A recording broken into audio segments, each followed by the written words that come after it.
Bob, you're not a trainee. Bob. Bob. Why is he still up in admins? He ain't even here. He ain't a trainee, God. and he ain't here. Oh my god. Hi, Bob. We left. You were supposed to come with us, man. Oh, I can't. I don't have any control in the principal's office. I was locked in. I was trying to.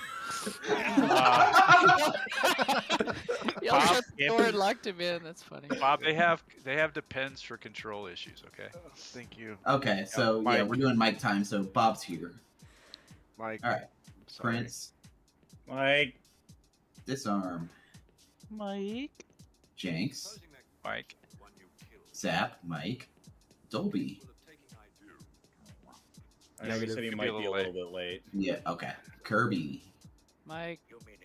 TK, Mike.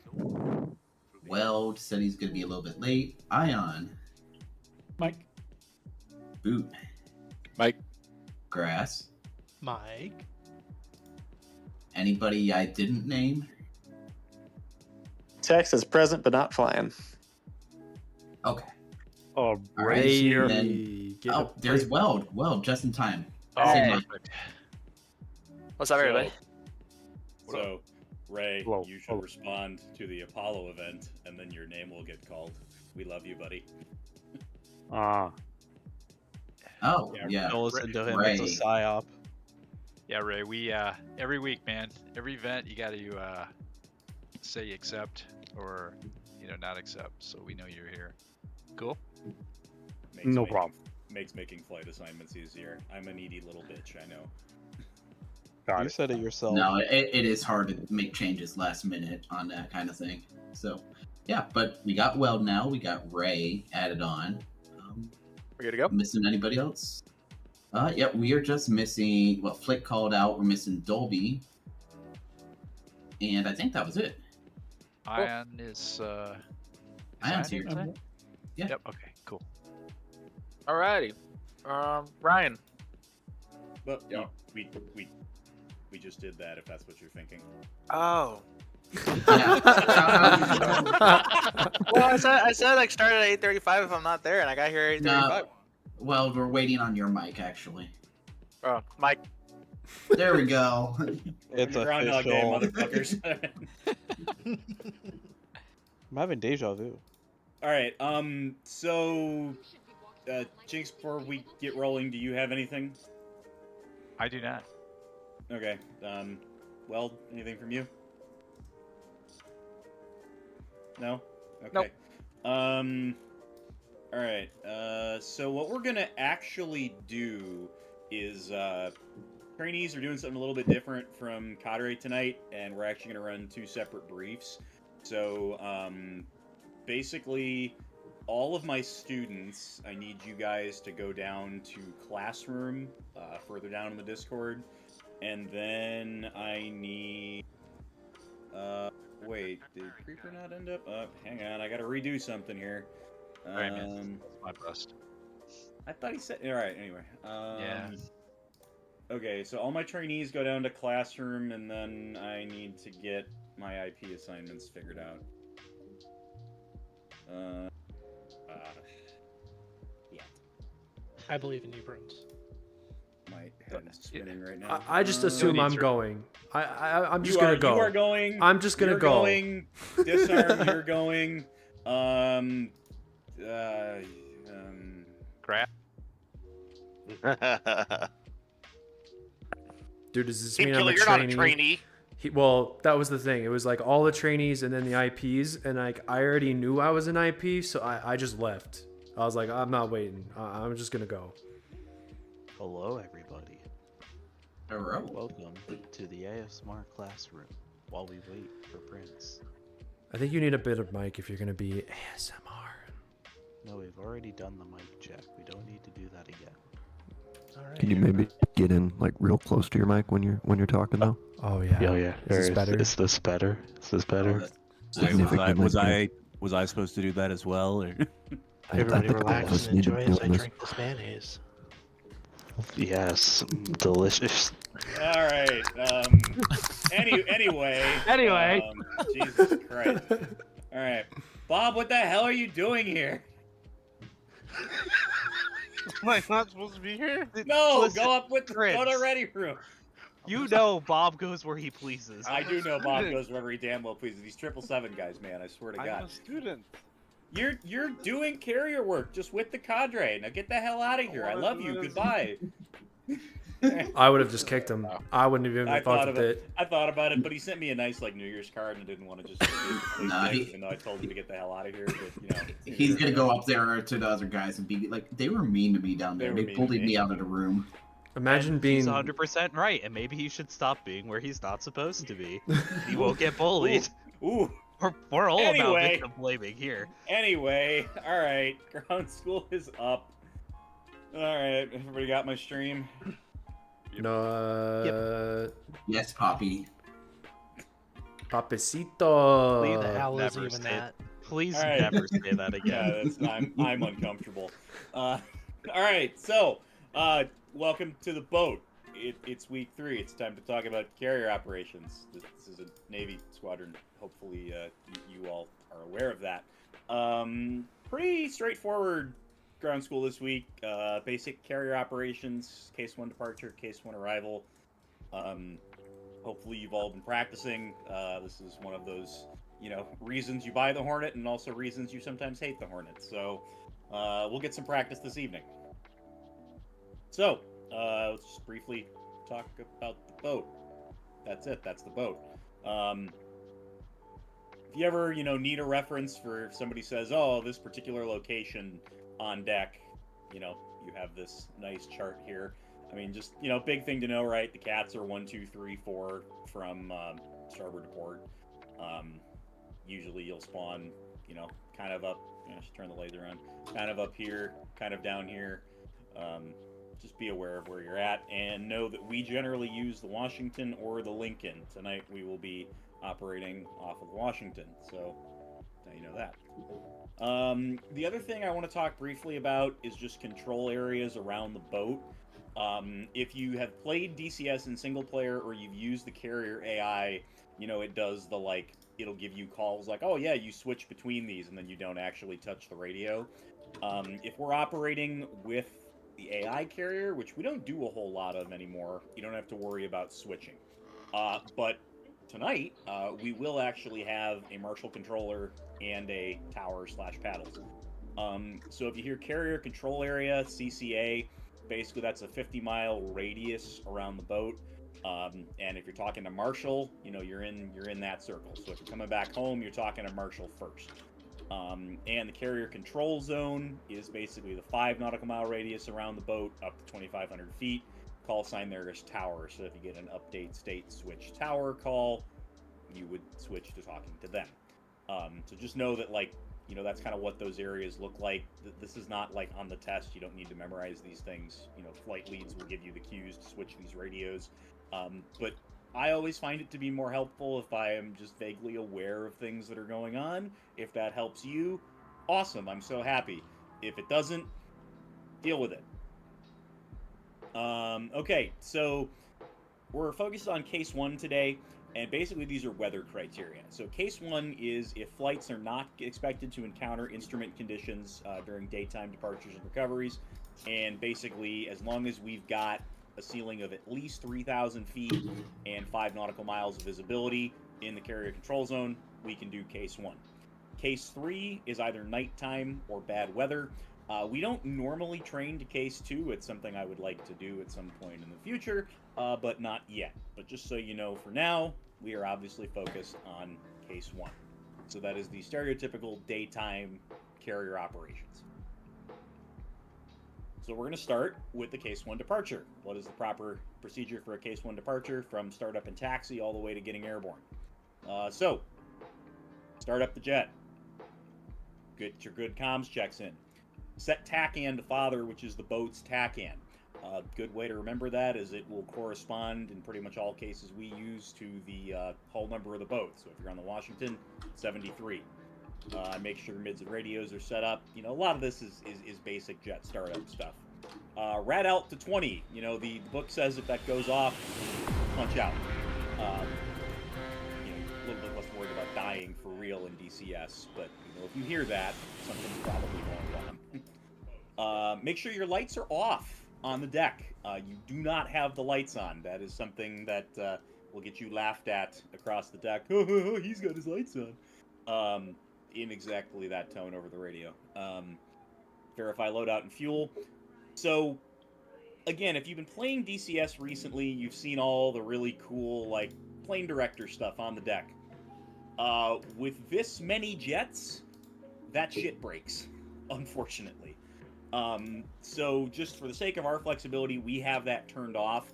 And generally, flight leads will assign guys to catapults.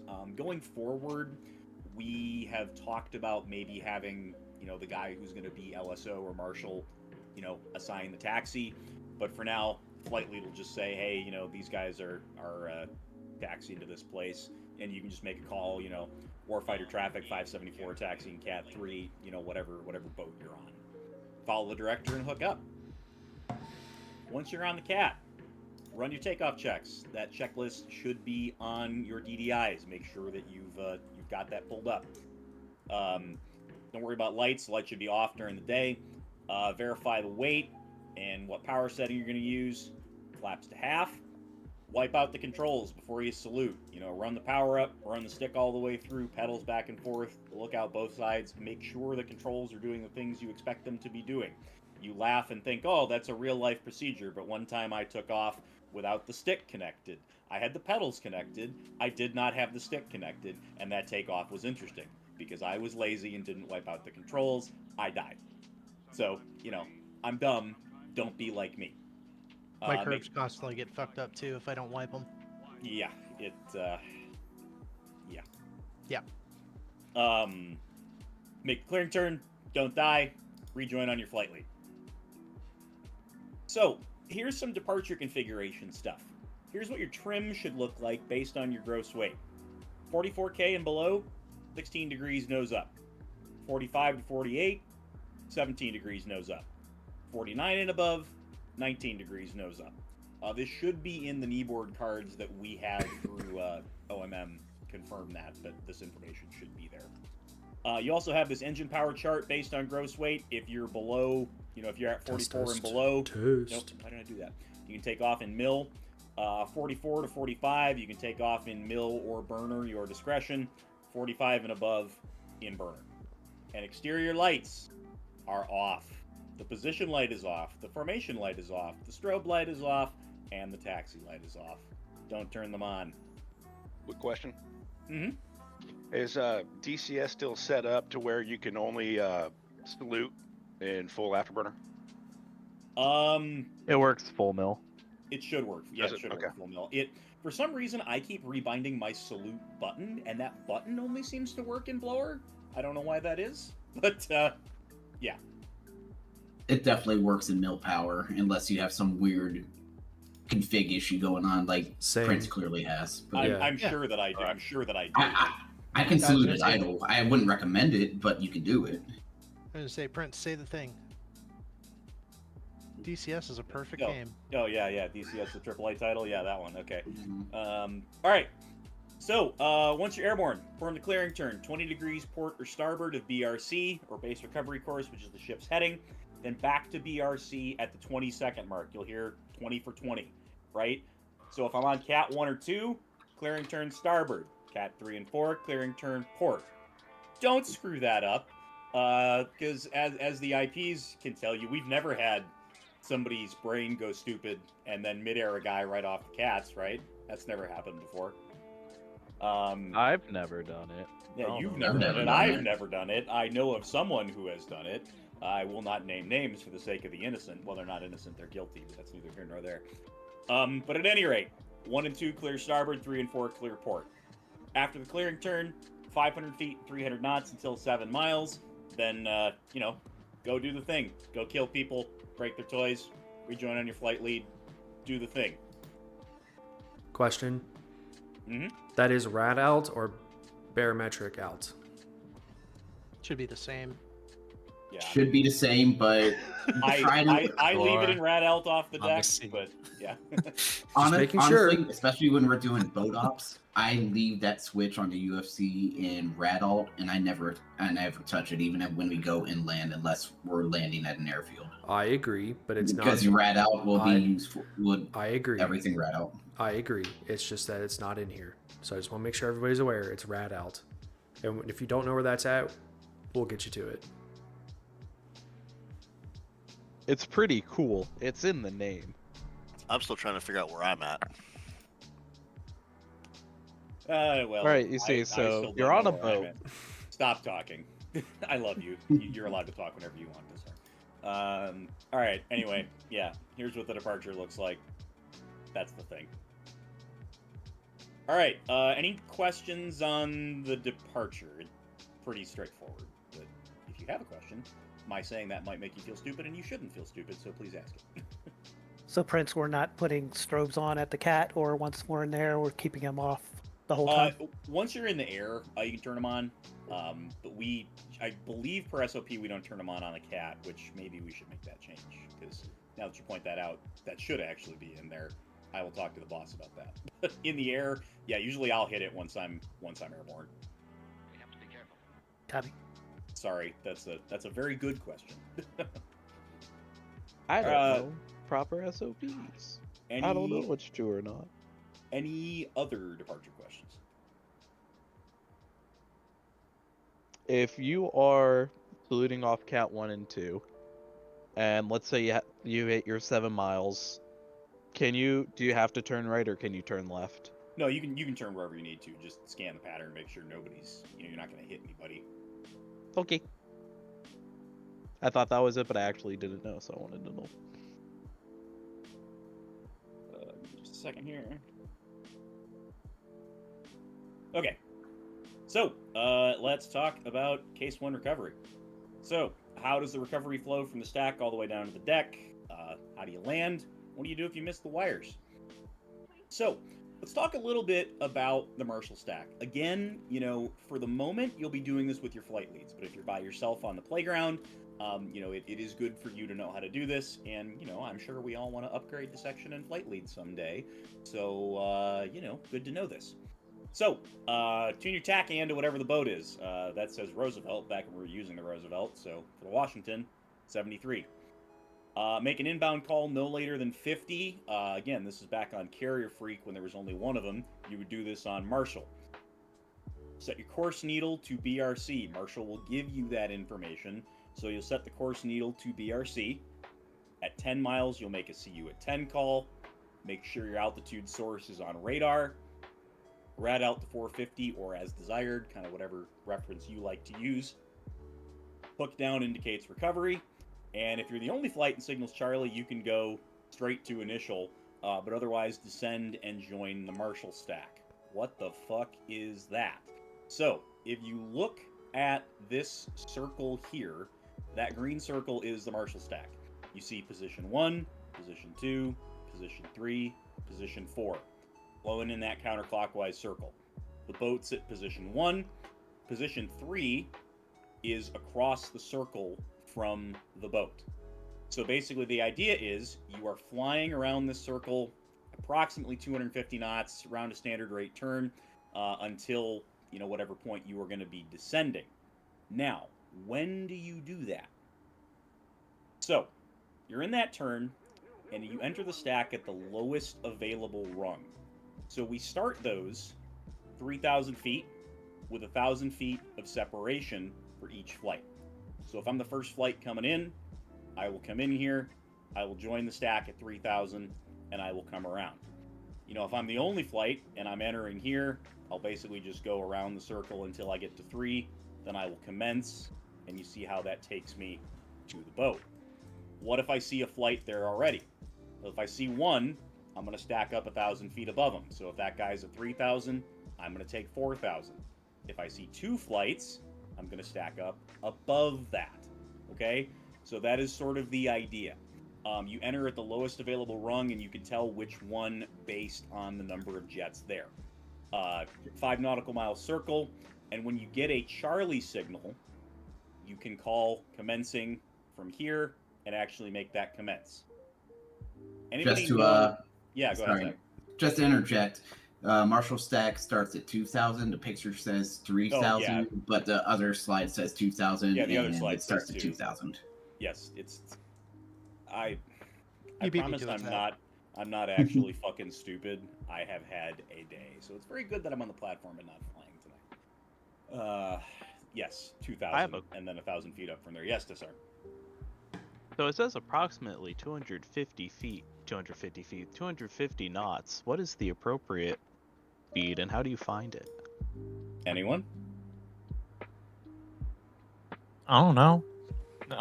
It should be max E. You know what? Find it on the I FPS. appreciate the honesty. So I heard an answer. Yeah, it's max E, and you find it on the FPS page. Yes. Exactly. And what speed does your FPAS give you for bonus points? It gives you 2 speeds. It gives you max range and max endurance. Yeah, but yeah, you're right. You didn't answer what I was looking for. What answer are you fishing for? Then ask your question better. And it's fine. I'll Buns shut gets up. bonus points. Buns gets bonus points. In his face. Dude, this is great. I fucking love this. It gives you your Mach number. So if you're confused about what that decimal number is, it's your Mach number. Your Mach number is how many times I laugh at you in the course of a training flight. You know what? Do you want my help, Prince? Touche. I go to bed. I do need your help, but I appreciate you. I'll go to bed. All right. At any rate, so we're lowest flight in the stack. We're at position 3. We're commencing. We accelerate to 350 knots. Verify that the hook's down if trapping, and we make this turn here. We're descending to 800 feet and accelerating to 350. By the time you get to 3 miles behind the boat at the initial position, you should be at that speed, at that altitude, on BRC, which again is the course that the boat is heading. You're going to pass the boat to starboard. You're going to verify that the deck is clear, that you can land, that there's not, something that's going to prevent you from recovering. And then kiss off and work into the pattern. 15 to 17 second spacing. Use the clock in the jet. Don't count it in your head. You've got a clock. Use that for 17 second spacing. Right there on the hood. Yes. 15. So, kiss off. Speed brake out. Power to idle. Pull approximately 1% of your airspeed as the G load. So if you're doing 350 knots, that's 3.5 Gs. And you kind of modulate that out through the turn, sort of ease the pull as you slow down. Now, I will say, that is what the book says. It's not an exact science. Find what works for you. I tend to pull a little bit less than 3.5, and that seems to work okay. But at any rate, the turn should be level. You should not be climbing or descending throughout that turn. As you slow through 250, gear comes down, flaps go to full. You're aiming for downwind spacing 1.1 to 1.4 DME offset from BRC, from the TACAN station. So if you look here, see how I've got my HSI set to 10?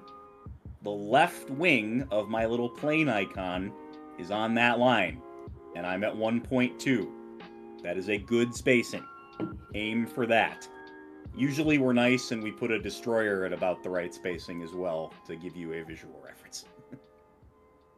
Trim to on speed, so use the E-bracket, get the jet happy, look for the donut, and descend to 600 feet. At this point, once you are trimmed on speed, remember that power is going to control your altitude. If you need to climb, add power. If you need to descend, take power out. Visual reference for the approach turn, there's a couple different ones. When you pass the LSO platform, you see the stern, you see the white on the round down. You kind of start getting the feel for it once you've flown enough passes. And I know a lot of you guys are pretty experienced in the jet. You're probably listening to me like, Jesus Christ, Prince, shut the fuck up. But just making sure that we're all on the same page with that. Approximately 30 degrees angle of bank in the turn, 1 to 200 feet per minute of descent initially. You're going to want to add a little bit of power to compensate for the turn, because as soon as you start rolling left, you're going to lose lift. About 450 at the 90, 370 at the wake. Don't look at the boat until the 90. Make the turn, just kind of stay on that, fly the numbers, and then take a look at where you're at. At the 90, you can start letting the descent rate come up to about 500 feet per minute. Lined up and on. Oh, yeah. All right, just a thought on the 180. For a long time, I was kind of being lazy and trimming for on speed and the downwind and just flying the 30-degree turn to the groove, but I found myself overshooting the extended center line a lot, and I think that's because when you roll into the turn, you end up flying a little bit fast. Yes. So you got to throw in a little more trim once you roll into a the turn. little bit more trim up will help for sure. Going into that, that's as a you're good doing, technique item. Yeah, as you're doing that left-hand turn, just because of the nature of aerodynamics and everything, with your left wing being down, you don't have quite an even lift. It's going to be showing you flying a little faster. So there, it doesn't mean you need to mess with your trim or anything until you level out, and then you make sure that you're flying the E bracket again. You're on ball and everything, but during the turn, it's okay to see that you're a little fast or a little slow there. Just adjust once you level out. And just keep an eye on it. It's one of those things that, like you say, a lot of guys will just set it and completely forget it. But it is a good idea to continue referencing that, because if it does get away from you, that can cause problems for sure. Remember your ABCs. Always be trimming. I'm not going to talk about the Marine English going on there. That's fine. All right. I thought it was casting. All right. What the fuck? So this is my break from it. When you roll out in the groove, I like to do a quick power off, power on to arrest the descent rate. So you don't either start ballooning or start falling, just so you know you've got the jet where you want it. Goal is about 15 to 18 seconds in the groove. Call the ball at 3/4 of a mile. 637 Hornet ball, 6.9. If you're 6.9, you're probably a little heavy, but I couldn't resist the joke. Velocity vector in the crotch, and make sure you uncage the HUD at that point in time. And your reference is meatball, lineup, AOA, meatball, lineup, AOA, and just keep repeating that. And make sure that you're just flying it all the way to the deck. So, I really like the LSO rules to live by. If you've ever watched the Jabbers video, you've heard about these. I talked to a good friend of mine, is a Super Hornet driver and an LSO, and I had him kind of break some of this down for me. So the first one of these is never lead a lower slow. So, leading, what the fuck does that mean? That's kind of what tripped me up when I first heard about this. If you're pulling lead going guns, right, you're kind of anticipating where the guy's going to be, right? Don't anticipate if you are low or slow. If you're low, put power in. Make that correction. Don't anticipate the fact that, oh, well, I might go high now, so I'm going to pull the power out. Fix it. You can fix it if you go high. You cannot fix a ramp strike. So, if you need to make that correction from a low or a slow airspeed, make the correction and then fix it later. If low and slow, fix the low before the slow. I think that one's pretty obvious. We don't want to fly into the back of the boat. On the other hand, always lead a high or fast. Chip it down, small corrections. If you're high, take a little power off, lead it, anticipate, add a little power back in before you get below the glide slope. If you're high and fast, fix the fast before the high. Never recenter a high ball in close, but try to stop a rising ball. If you're a plane length from the stern of the boat and the ball's a little bit high, don't try to chip it back down to center at that point in time. You're pretty much committed. If it's rising, stop it from rising. But if you make the correction and you go too far with it, that's how we run into some problems. Fly the ball all the way to touchdown. Don't take your eyes off of it. And paddles is always right. If you get a call, take the call. Make the correction. If you are unhappy with the correction he gave you and you think he fucked it up, scream at him in the debrief. Feel free to do that. But make that correction. It's a little bit, it's different in the sim, right? You're not going to die. You're not going to bend a real airplane if you do this. But that's how they do it, And, you know, we do have some views from the plat cam that you don't necessarily have in the jet, so, you know, try to listen if we give you something. I understand if you don't want to listen to me. I wouldn't want to listen to my own voice either, but unfortunately, that's what you're stuck with tonight. Okay, so bolter, full mill power, which again you're going to go to no matter what when you touch down, just in case, you know, something happens. Stay configured. Gear and flaps stay down. Turn to BRC. So you're going to get back airborne, you're going to turn to BRC. You're going to look for traffic. You're going to see if anybody is in the downwind. Don't just immediately turn to the downwind. This is something that a lot of guys fuck up. If you see somebody in the downwind, let him get by you and then make the turn. You know, once he's astern of you, if you make that turn, you've got some spacing. If you turn immediately and you're like, you know, I don't know, 1/8 of a mile behind the guy, yeah, good luck landing if he catches a wire. Climb to 600 and make that turn to the downwind, rinse and repeat your case 1. Tonight, when we're doing touch and goes, that's going to be practice in the bolter pattern. So when you touch down and you go to mill power and you come back up, just know that this is what you're going to do. If you get waved off, stop the descent and stay aligned. Once you're clear of the boat, go back to BRC, work back into the pattern the same as if you boltered, rinse and repeat your case 1. Question. Yeah. Usually when I throw in mill power for a bolt or a wave off, I go into orbit. Is the priority to remain on speed, or like should I be pulling the power back to stay on speed at a normal rate of climb, or should I be stuffing the nose? Yeah, I mean, so my general procedure there is just mill so I'm climbing away from the deck, and as soon as I know I've got positive climb rate, you know, then you can pull some power back and do what you need to do. You know, you'll probably wind up, you know, off speed for a little bit, but you can make that correction soon enough. You know, don't worry about like staying perfectly on speed all the way through that.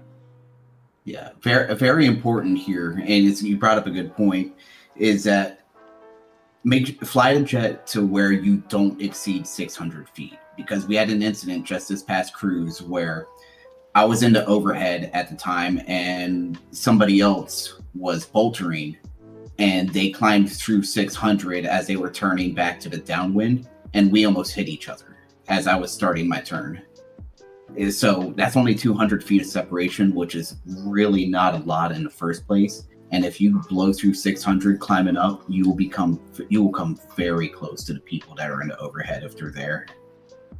Sounds like a good way to get a call sign. Yeah, long, what I personally do, full mill.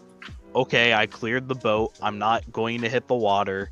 Pull back on the power, get about, 5-10 degrees of climb, and then, turn to BRC, level off at 600. Like, a bolter is oh shit, take a second, recover yourself, look around, then, make your decisions. Because, like, the first things first is don't die. Yeah. Next thing, make sure others don't die. Don't become a bullet. Good question. Real good question. Oh, you guys are awesome. I'm so happy we have you all. Anyway, so on the topic of warm and fuzzy things, this is another of those things that can be really, really difficult to master. Again, I know most of you are not new to the airplane, but you can probably think back to when you were, and you'll fly some very shitty passes at first, and you'll fly some shitty ones later on, too. It happens to the best of us, and it happens to the rest of us. Don't get discouraged. Keep working at it. This is not the fleet where, enough bad passes will get you, on the point of getting kicked out of the squadron. We'll probably laugh at you, but, you can recover from that. Other questions? Yeah, so you mentioned we have human tower and LSO. Yes. Do we still need to make the DCS radio calls through the comms menu? No, you do not. So there's a third-party thing called paddles. DCS is going to, say no grade, improper communications, whatever, and then paddles will come by and actually give you a grade, which is recorded and paddles if it's working. It should be. But ignore that because I'm writing my own fucking grades tonight. Yeah. But yeah. Also, one other tip: the deck is angled. You're doing more than a 180-degree turn. You're going to be looking at the boat and looking at your BRC and going, "Oh, hey, cool! I'm getting really close. I should start leveling off." You still have another 8-ish degrees to go. So just remember that. Man raises a good point. And the boat will be moving slightly to the right as you're coming in. If you put your VSI on the end of the runway, you're going to be drifting left. That's why you put it on the crotch. Good. I have a question on Freaks. Is the flight deck and LSO both on tower? Yeah, we'll use tower for that. So in the past, we've kind of used like. So we've done it sometimes on like the DCS AI Freak, but yeah, for tonight at least, let's plan on we'll use tower, LSO, that Freak for on deck. Yeah, should be 6 and 7. I'm having this fun thing where That's as right. we redo the comm cards and add more boats, I'm like, I have to keep making those changes. But yes, that'll be the one you use. Yep, 7 and 8. That's right. Anything else? We are going to have a marshal today, separate from paddles, right? Yep. Cool. Yep. I should be waving for you guys, and I believe Prince is doing the marshal, so. Yep, we can do that. All right. I'm gonna pull up the briefing itself here. Okay. So this will be real quick. Pretty simple. So why did I lose my? Anyway, whatever. All right, so welcome to the boat, like I kind of already talked about. Tonight, practicing just Case 1 carrier operations. I'll start the jet on the deck. Case 1 departure, rejoin on your flight lead, fly away from the boat, come back for 2 touch-and-gos and a hook-down trap. So, basically, those are the objectives for the evening. Why is it doing that? No, stop. All right. So, to get a SAT on this flight, Case 1 departure, safely fly the Case 1 pattern on the way back. 2 hookup passes, returning to the bolter pattern after each pass. Case 1 recovery, and at least a no grade on all the passes. Let's avoid any cut passes this evening, gentlemen. What does that mean? A cut pass. Basically, that just refers to LSO grading. A cut pass is just like unsafe, like massive deviations. In the groove, Gotcha. like you're gonna kill yourself. So, step cold and dark on a deck. Sting flights from the Washington, Dodge flights from the Lincoln. Sting 1 and 2 at step time. Sting 3 at step +5. Take off in flight order. Fly to 50 miles from the boat. Flight leads just go west. Shell is out there. I think it wouldn't be a bad idea to get a couple of plugs each. You don't have to take a ton of gas because you're just going to be recovering. But that is a flight lead discretion thing. If you want to just fly to 50 and come back, fine, be lame. If you want to hit the tanker a little bit for some practice, not a bad idea. Case 1 recovery, contact marshal, come back home for the stack, 2 hookup passes into the bolter pattern, and trap on your final pass. Okay, so you can see the modified comms card here. I have it in the mission. It should have made it in there. But for the boat, if you need the AI for some reason, the Washington should be on 250. Marshal is on 2565 on button 7. Paddles and Tower is on 8, 254, 750. No brevity to review this week. Just kind of make sure you're familiar with your calls. The ball call is Modex, Hornet Ball, weight, 637, Hornet Ball, 4.3. If you don't see the ball, the call is Clara. And remember, around the boat, board number and not call sign. Dash 1's the IP, 2, 3, and 4 are students. Sting 1-1's mission commander tonight. Arco and Shell are available for tanking approximately 50 miles out from the carrier. Arco should be at 20,000. Not a DLO for the week. Again, flight lead discretion, but if you guys want some practice, it's probably not a bad idea. And Bloodhound and Mauler are both S3B recovery tankers available. There's a cruiser basically 10 miles from each of the carriers. We're on the west side, the Lincoln's on the east. So the S3s are orbiting there if you need a recovery tanker. Bloodhound is on 48X at 5,500. Mauler's at 49 at 75. And those are in the card should you need to reference that. ALR is low. No risk. Don't do anything stupid. In the stack, don't commence until the flight below you's begun their third pass, the one with the hook down. Generally, we do this zip lip, but tonight, Marshall will give you a signal as Charlie, so just wait for that. We shouldn't have to worry about directing the taxi, so ignore that part. Just know that if you spawn right next to Cat 1, you are going to want to take Cat 1. Otherwise, the boat has been breaking for us. And we should be okay on the spawn times. We only have, like, 11 aircraft. Just, you know, if we have more than that, then shit starts blowing up on the flight deck. And, any questions on the brief? Only thing I have is we're cleared for 7 and 8. I'm assuming the cadre flight's going to be on a different freak. Yeah. For the boat, yeah, Lincoln's on 3, 4, and 5. Okay, cool. Just want to make sure that. Yeah, the initial thought was, oh yeah, we can put all the marshals on one, and then yeah, that's a terrible after about idea. 5 seconds, it's like, yeah, that's going to end poorly. Just in case I have bad luck with the kneeboard again, could we get maybe a screenshot of that comms plan? Yes. Let me just put that in mission brief. That is a good idea. And actually, I'll put a PDF of the brief in there as well, just so you guys can look at it if you need to. Thank you. Okay, I will get flight assignments put in there real quick. Just a minute here.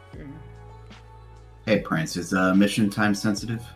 No, it is not. So, okay. We don't, honestly, for this, I don't even, with 11 jets, do we even really need to worry about spawn time? Not really. Probably not. Yeah, I mean, let's just say step is flight lead discretion. You guys can split off, and the mission's already running because the cadre is up, so whatever, if you guys need to do anything to prep, you guys can split off into your flight channels, and, yeah, we'll talk at you shortly. All right. Perfect. So you guys They just need down to. in... They need to Prince, know where they're what's going, that, right? Oh, mission brief just posted. Okay, cool. Yep. We're in the other server though, right? Not the one that they're in. No, it's same server. Oh, okay. What is up? What is up? What's up, man? Hey, how's it going, buddy? Okay. Well, I'm ready to go whenever everybody else is. If anybody needs to take a piss break, now's the time to do it. Or unless you guys want to go, then we'll go. You guys just tell me. I'll be back in 30 seconds. Just gonna grab a drink quick. Copy. Make sure you guys change your DCS multiplayer number if you haven't already. Valk, you know what I'm talking about? Chaos? Yep. Yep. Okay. Yeah, and I keep forgetting to change the number on the jet. And the skin as well. So yeah, we're gonna want to touch that because we're gonna want to make sure that we're at, like, you know, half gas or something like that. Like, we don't want to take off full because otherwise we're gonna have to dump gas on the way back. Right. Okay, so we can go ahead and join the server. Yeah, I think we're ready to go. Yeah, I'm loaded into the server. I'm just gonna switch my OBS. Just make sure you guys can say whatever shit you want. I'm just streaming, so just keep that in mind. I just say always all of the bad words. I just have to say it. You know, I gotta say it. Hogaloh's Pizza, we are pizza, you know? I gotta say it.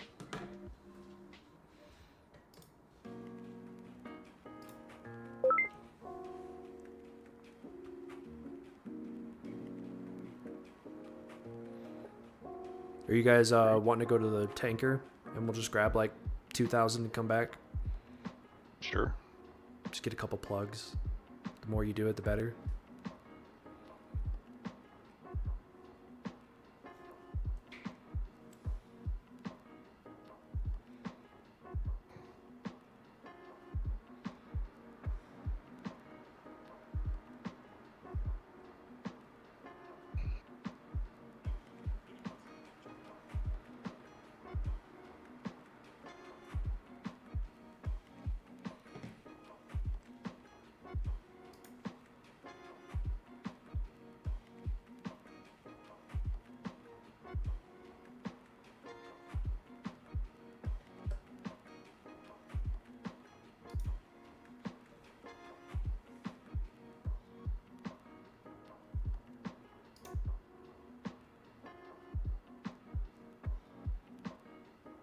All right, so I got 577711611. Okay.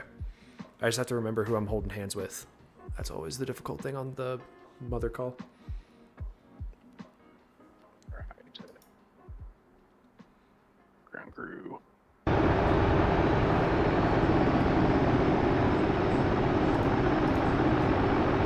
where do you want to set our fuel at? 50%.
Make sure everybody changes their port numbers before you start taxiing.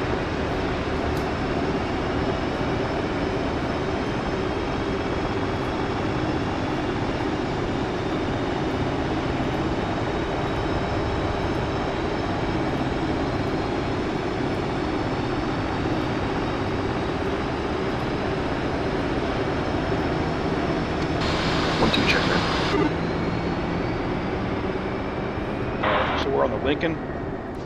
Correct. Should be... We're on the Washington. Sorry. We're on the Washington, okay. 73. One's going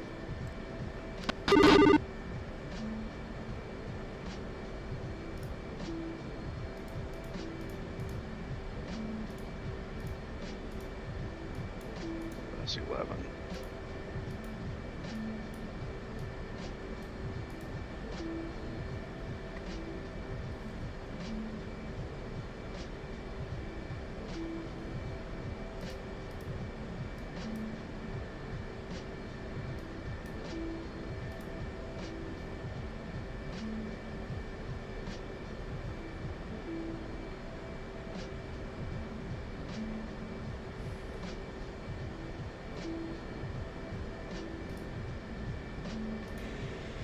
Refueling complete.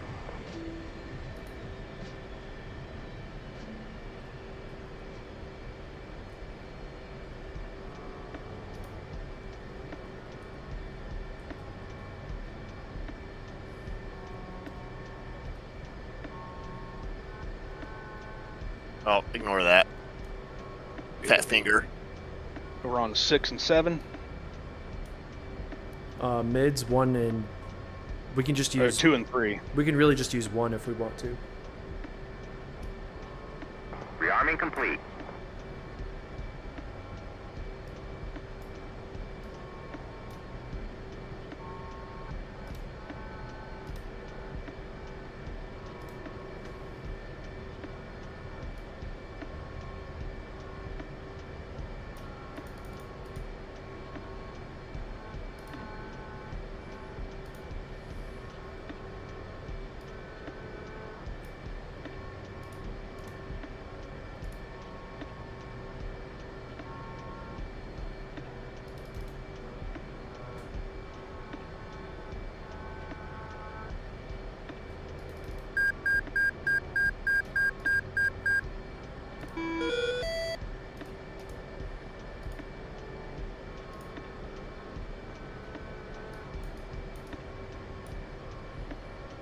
What's the course heading of the boat right now? Like a not a 079.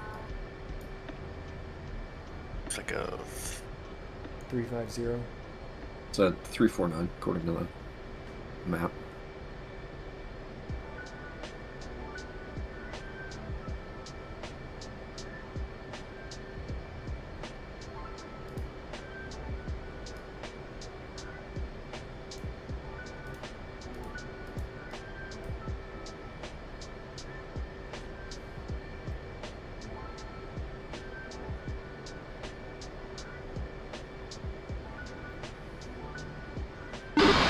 Flight, check in on mids 1.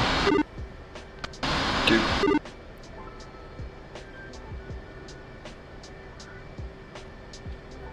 Everybody on mids? what are we setting it as? 1. 1? Yeah, we'll just use 1. Since it's just training and we're not really going to split up, so we'll just use 1.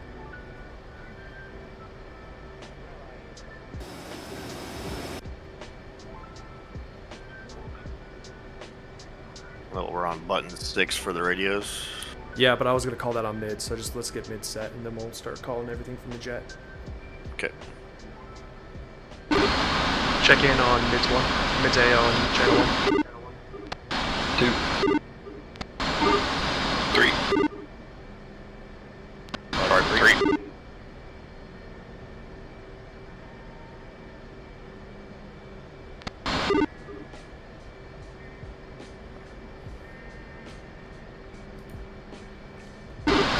Flight push button 6.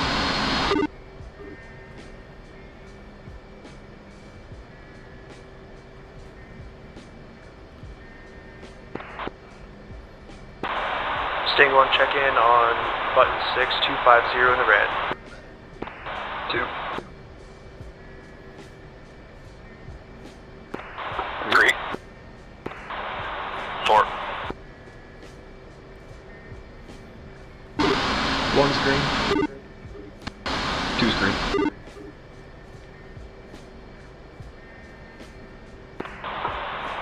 3's green.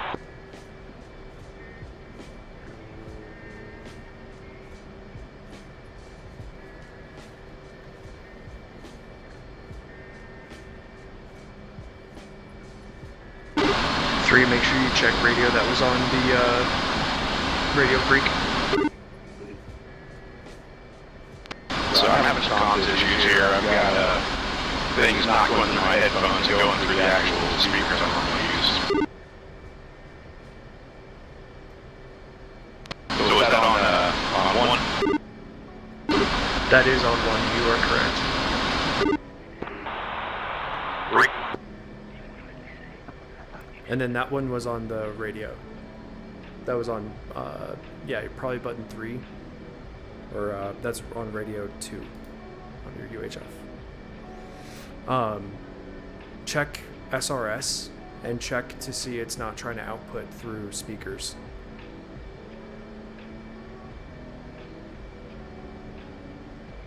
Where are we at?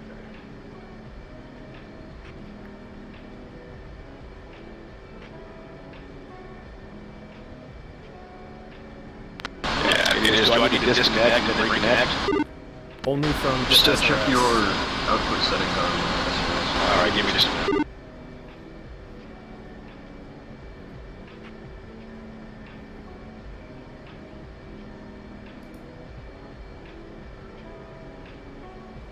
Alright, 3 radio check.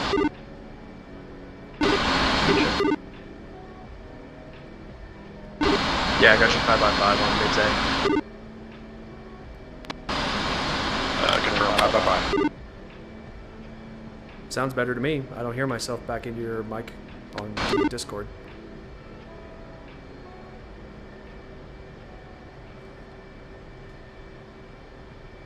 Yeah, let me mute Discord real quick.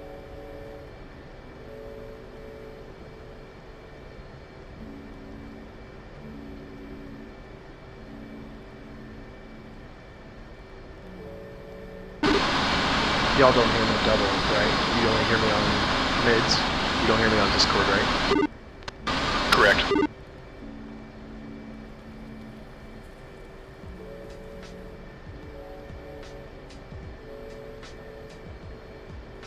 Alright, I'm just gonna call for us to get ready, and since we've gotta go first.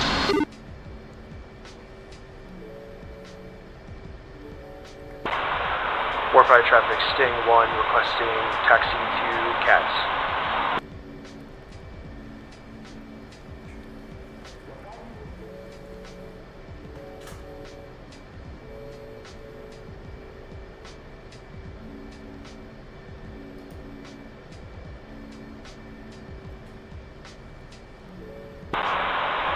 Warfighter traffic, Sting 1 taking Cats 1 through 4, Warfighter.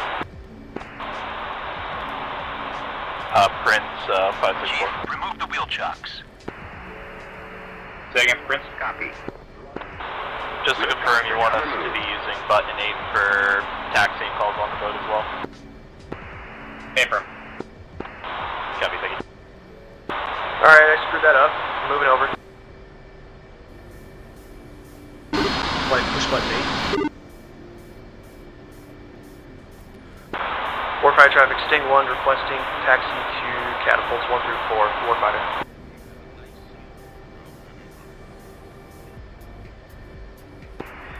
Approved as requested.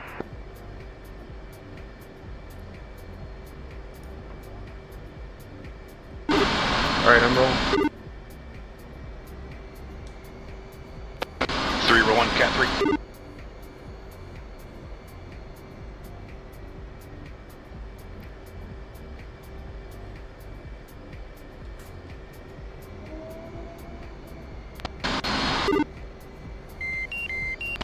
What cats do you want, son? I gotta reset. Let's go 1 through 4 like we are in the flight. I gotta restart my track IR.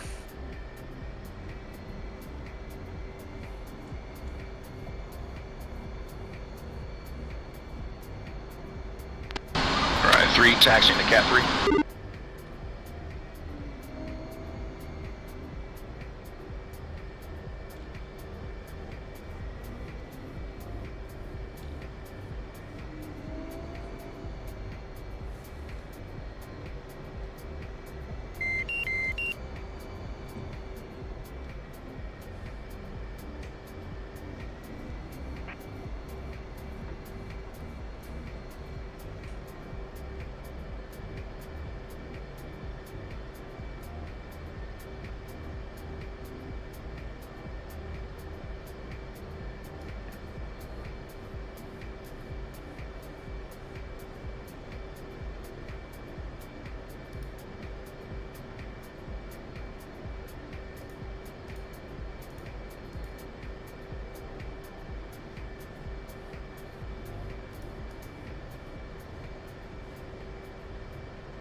How much spacing do you want between launches?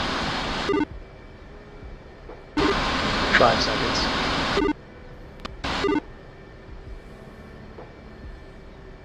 Just wait on 4. 4, check wings.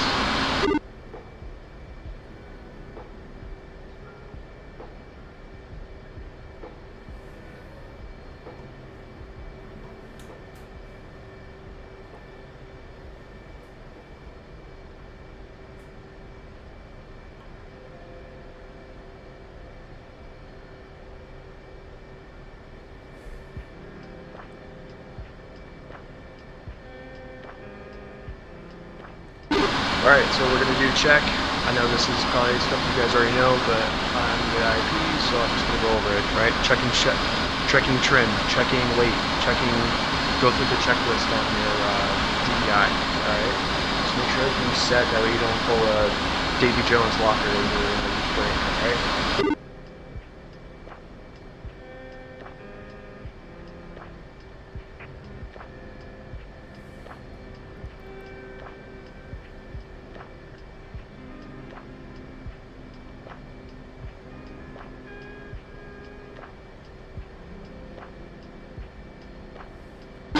Alright, we're going to do 5-second interval, and I'll call saluting, and then we're going to go 5 seconds in between each.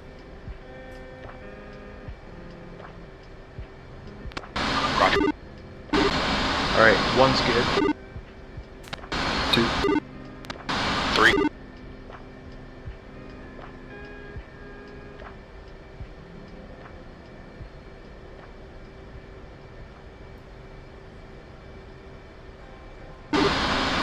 Or just let us know when you're ready.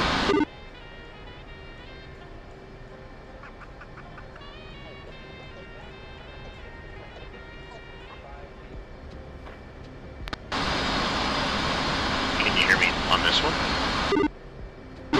We can hear you now. Oh my god, I've been hitting the wrong mids button. Yeah, I'm good to go.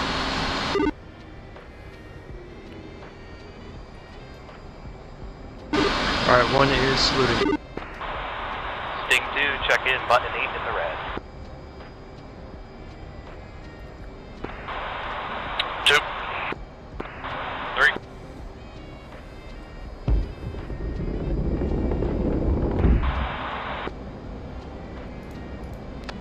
2 salute.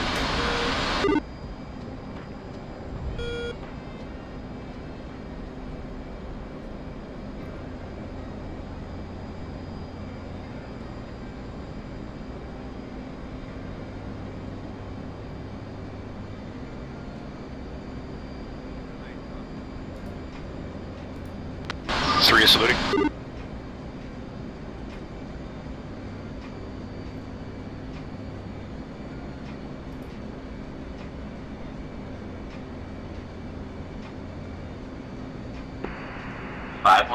You appear to be on fire.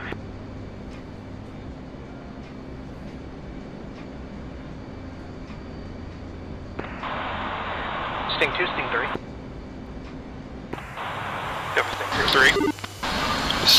Hey, Sting 2. 4 saluting. Just to let you know, I think it was my dash 2 got clipped on somebody slotting in, so once the cat's clear, they're all yours.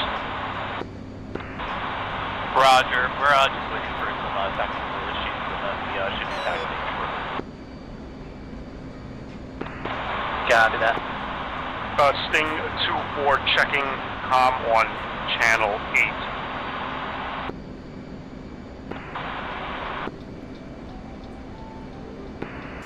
Not how you do a proper check-in, let the flight lead do the check-in. Alright, 1's at 7, but gonna hold at 300. Sting 2, check in, button 8 in the red. 2. 4. 1's gonna let her way, kind of form up on me at the 500. 2. 3.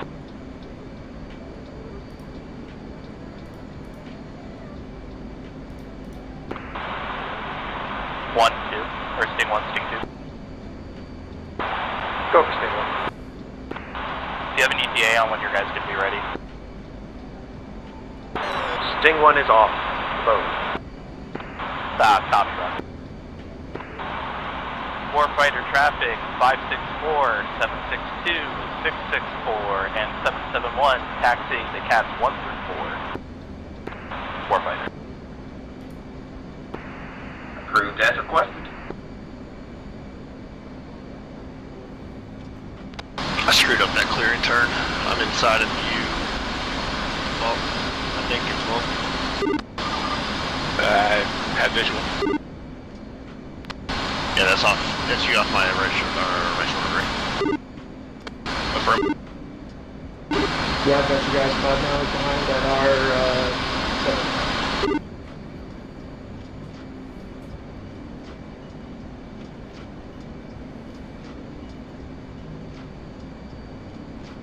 Brian, I'm gonna take a left-hand turn here, and then the 3-4 just intercept on the inside.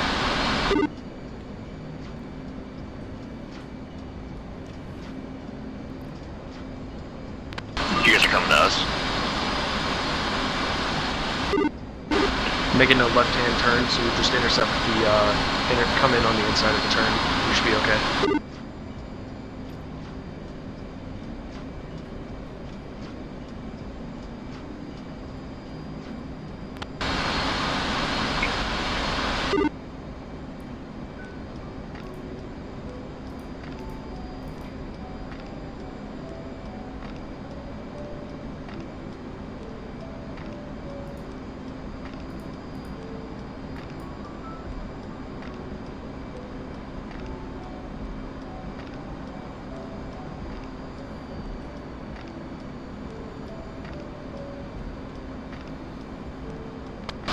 Settle.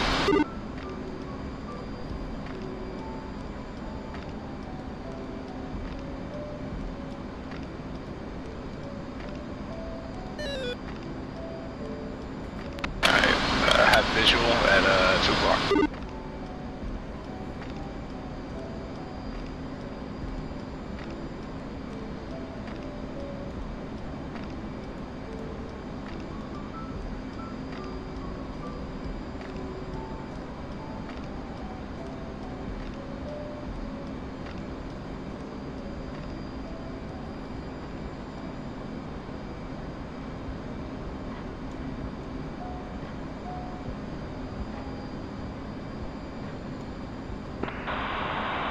Warfighter traffic 564 saluting cat 2.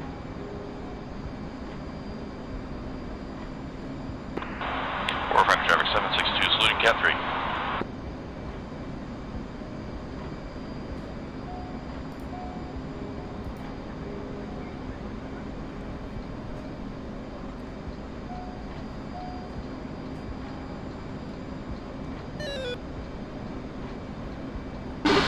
Alright, looks like we're rolling out to 664 watching traffic saluting cat 1.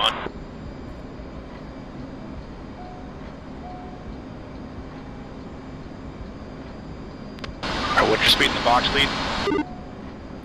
We got 340 in the box.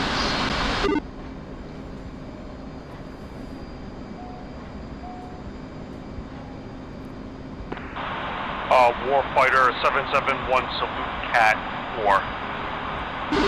1 is gonna roll out at 20. Check in.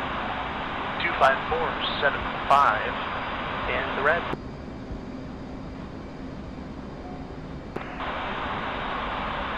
2 3 4.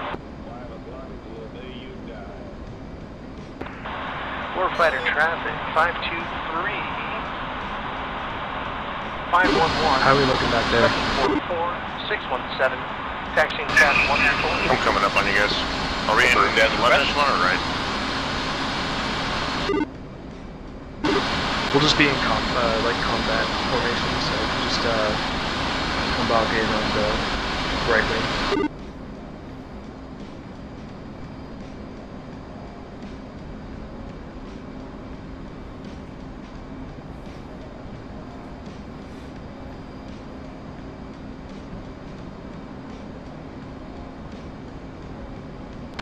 You want us both on the right?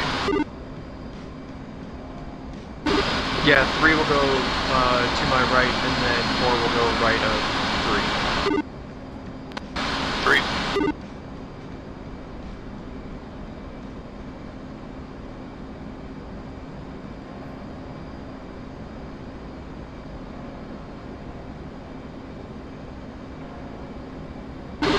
Flight, push button 12.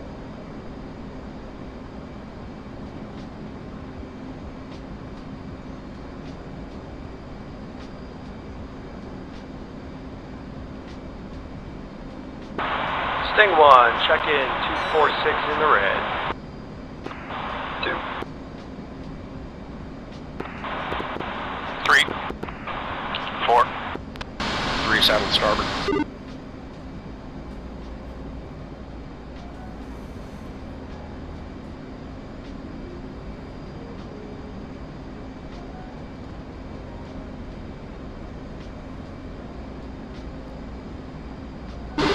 Alright, we're gonna go up to 20 and then we're gonna hold it there at 20.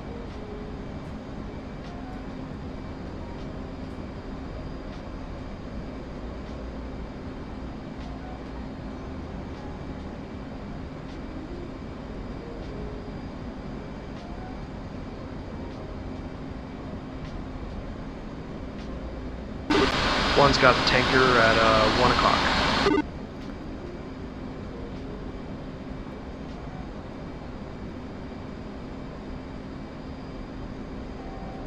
Alright, leveling out.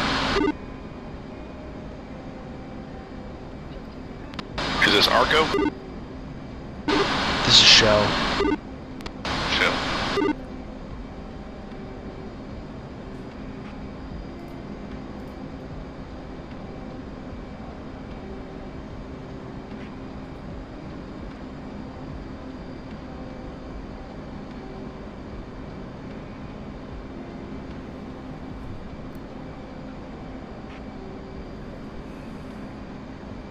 Four, how you doing? I'm almost saddled. Alright, I'm gonna go ahead and call Shell.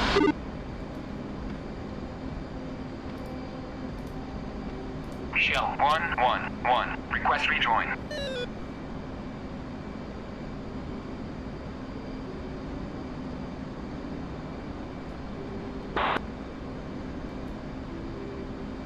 Shell 111. Request rejoin. Shell 111. Request rejoin.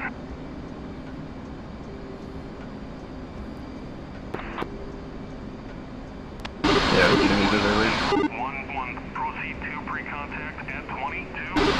Alright, we're gonna need to take a right hand turn here, so 3-4 be ready to come out on the inside of you, and then we're gonna turn in now.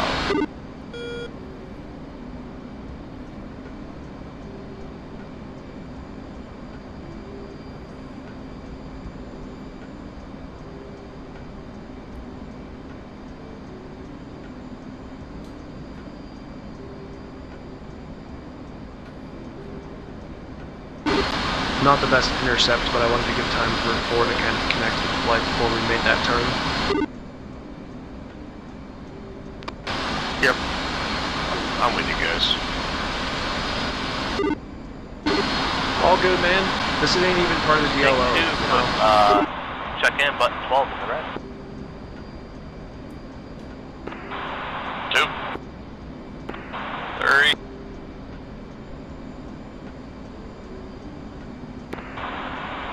4.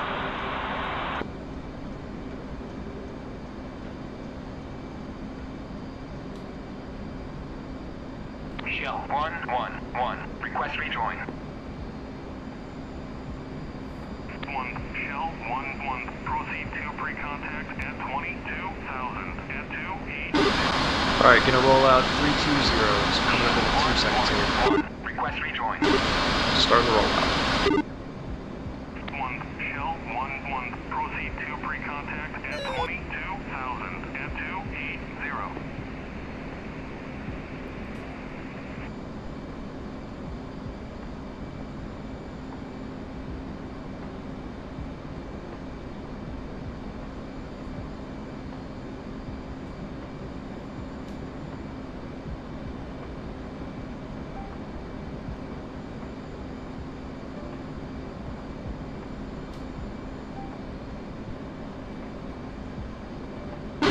Alright, now we just have to wait for her to turn.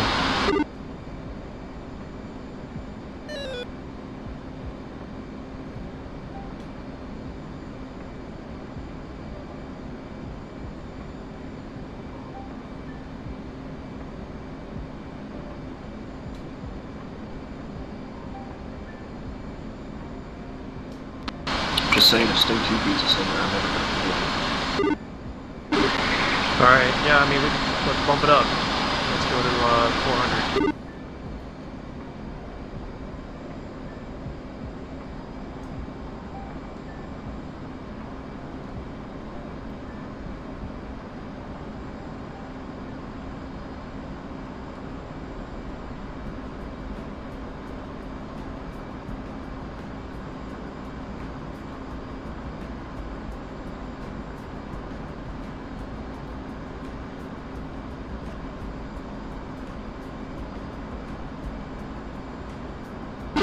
She's still going away from us. This is crazy.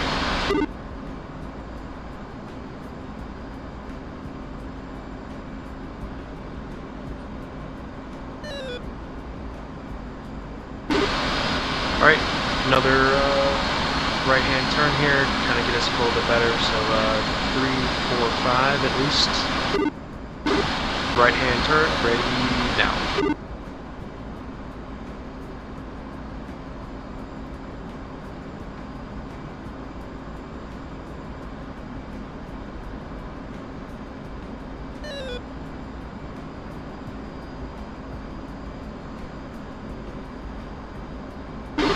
Rolling out.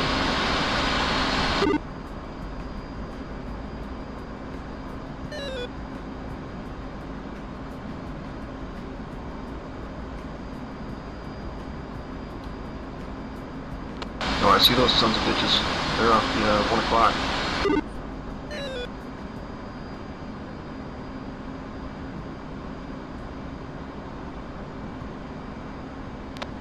One high about 9 miles out.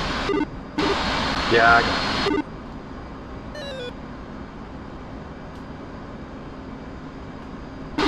But Bessie's turning.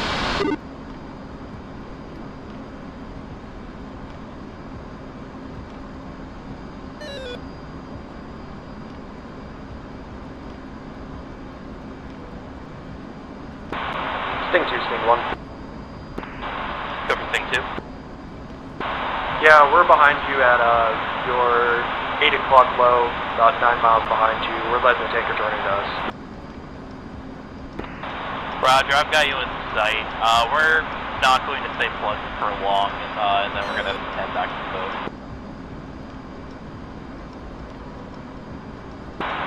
Race you there.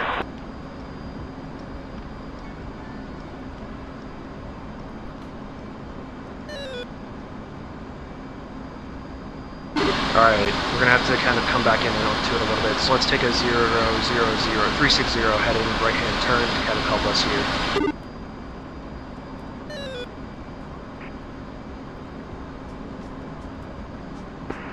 Sting 1, Prince. Go for Sting 1. Are you guys getting the tanker to talk to you? Request rejoin.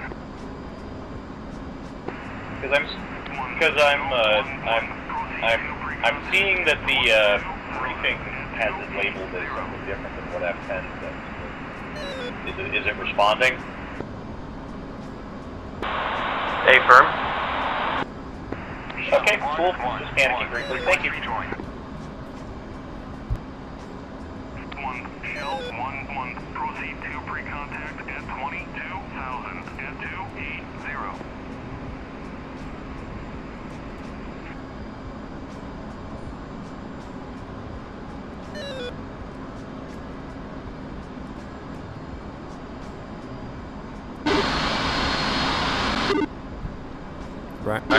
Ryan, I'm gonna need to owe you a beer here because they're gonna beat us. God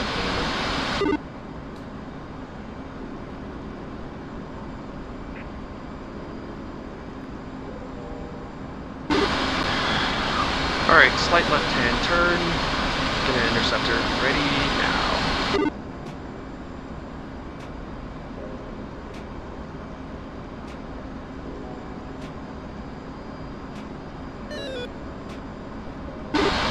She was definitely thought that she was going to be kind of coming back to us. She definitely didn't.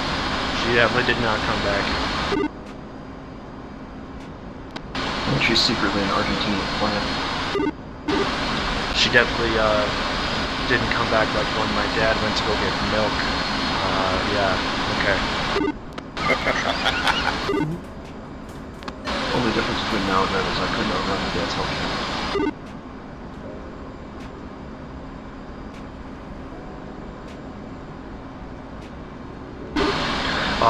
So yeah, haven't been doing tanker intercepts for the flight, so that's my bad there, boys. I'm gonna take the L.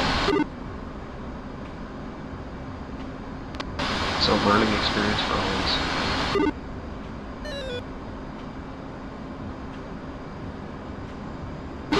Alright, gonna come in tight on this turn now.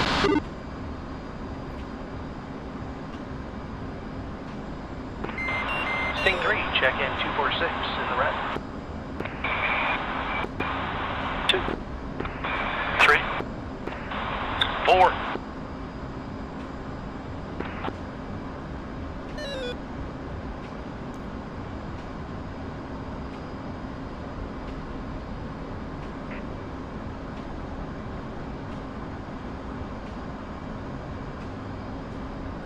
Ready, pre-contact. Return pre-contact. Ready, pre-contact. Sorry for the tight turn. Ready, pre-contact. Return pre-contact. Rolling out.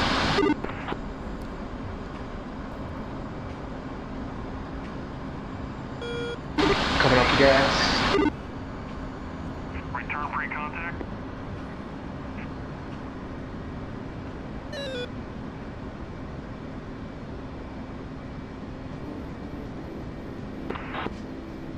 Ready, pre-contact.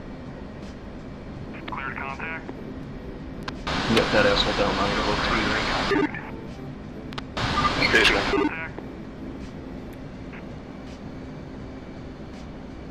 You want to stall, move to the left. Affirm, thank you. You're taking fuel. 2. 3.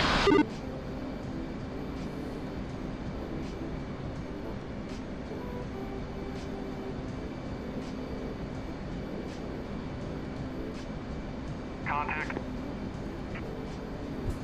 You're taking fuel.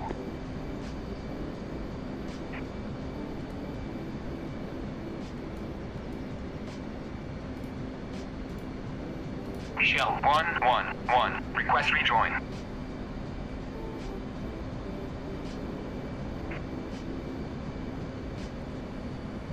Return pre-contact. Okay, maybe he isn't talking to me. Abort rejoin. Shell 111. Request rejoin.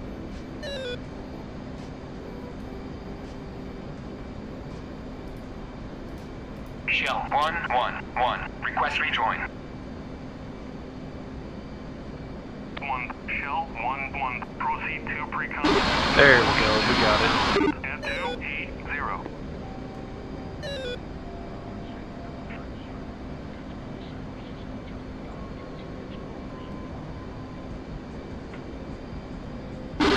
I'm just trying to give them a little bit of space. Doesn't look the best, but they've got a while coming in forward here.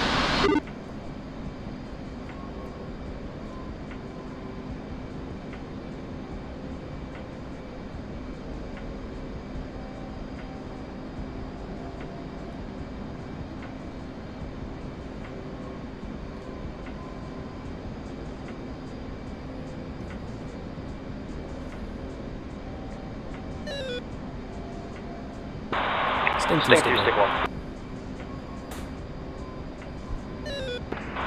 Go for Sting 2. How are you guys looking over there? 3 and 4 should be going in now, and then we'll be heading back. Affirm.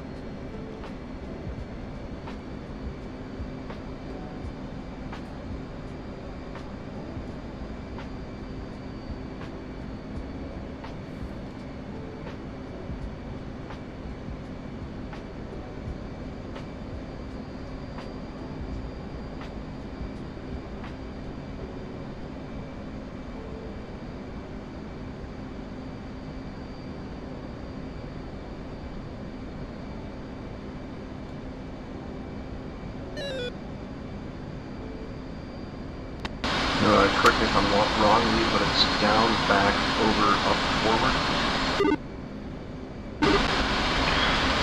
Down, back, over, up, forward. Cleared contact. Thank you.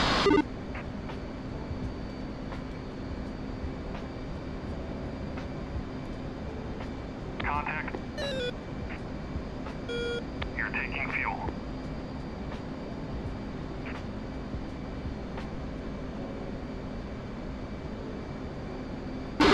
And then just take like 2,500. We don't need too much.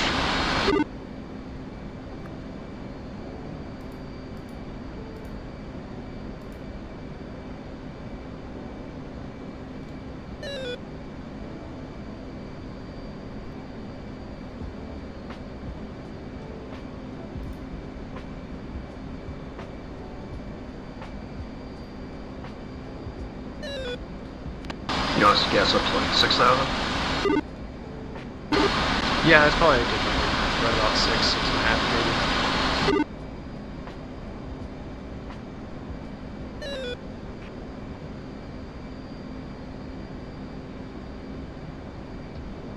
Return pre-contact. Contact. You're taking fuel. Stick 1, stick 2. Go for Sting 1. Sting 2-3 is done refueling, so left is open, and then once Sting 2-4 is done, right will be open. Yeah, can you guys just make sure you call your abort calls? Copy. 3, you catch that? Okay, firm. Yeah, I'll call it once I get settled here.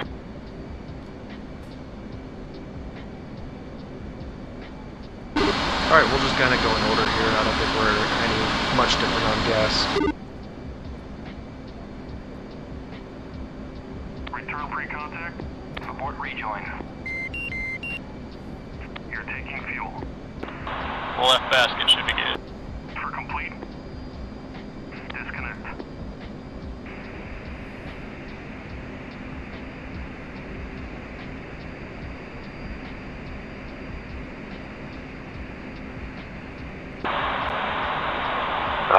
Somebody's gotta call it.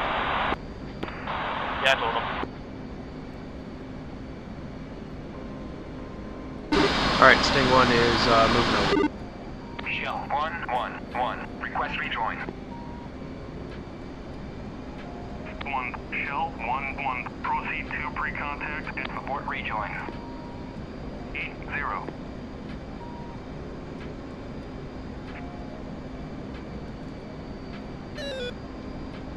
Shell 111. Request rejoin. 1 Shell 11. Ready pre-contact. 1000 at 280. Return pre-contact. Ready pre-contact. Twin 2 is climbing name, it's 24 to get out. Is that left wing reeling in? I think so. Sting 1, Sting 2, 2-3 is trying his best to get it to go back in, so. No, it looks like we're good. And I'll just I think we're okay. Roger.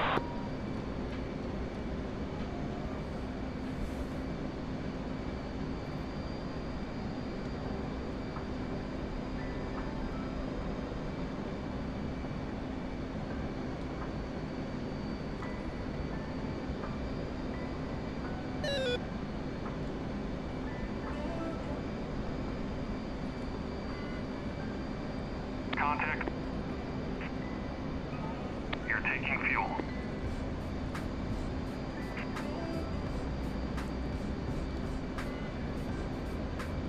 Alright, one's in, so whomever's next. Just moving to the right.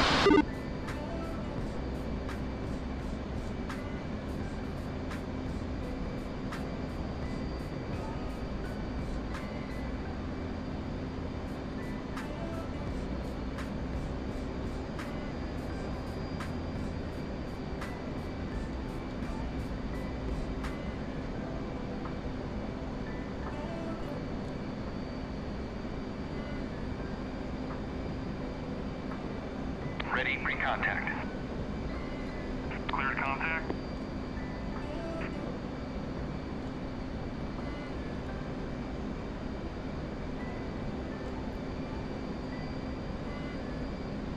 Contact. You're taking fuel. Transfer complete. Disconnect.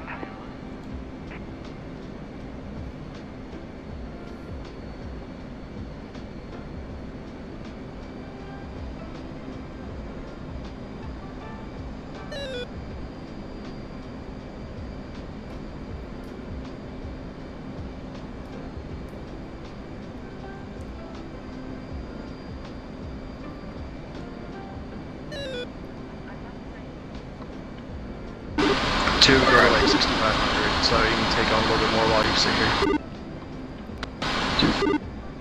Alright. 3's going in. 3's good to go. Shell 111. Request rejoin. 1 Shell 11. Proceed to pre-contact at 22,000 at 280.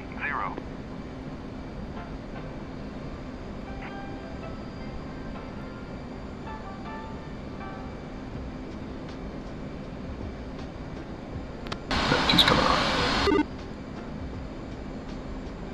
Transfer complete. Disconnect.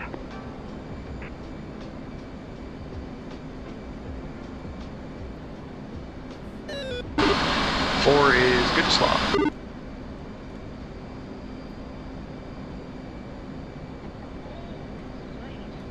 Ready pre-contact. Return pre-contact.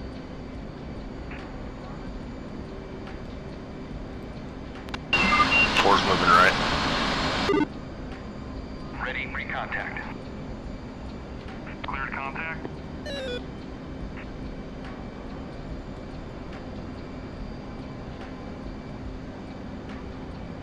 Shell 111. Request rejoin.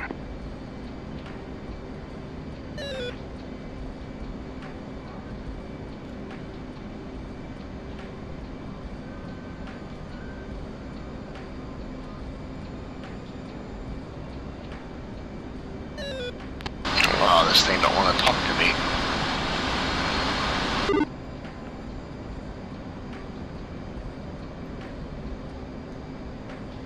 It took me 2 or 3 tries before I started talking. 111. Request rejoin.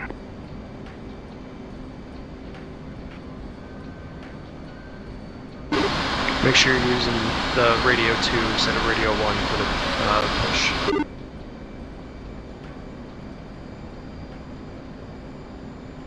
Contact. Shell 111. Request rejoin. 1 Shell 11. Proceed. There you go. 22,000 at 280. Ready pre-contact. Return pre-contact.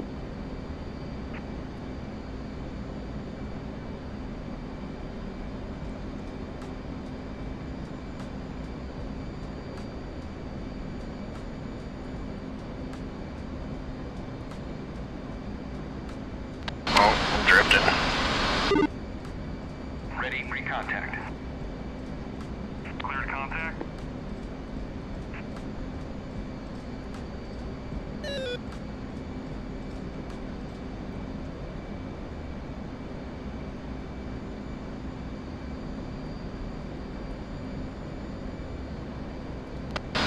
I hate the right side, by the way. Good, so now go do it, so you stop hating it.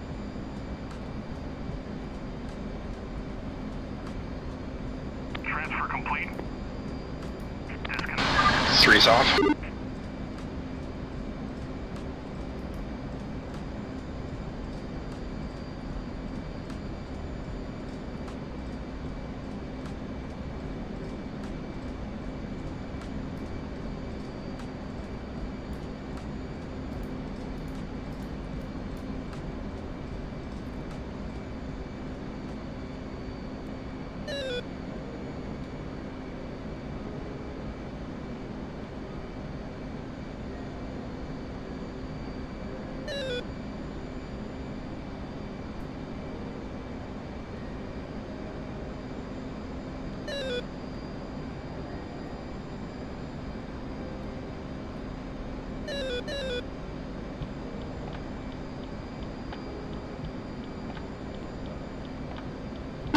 Fingertips.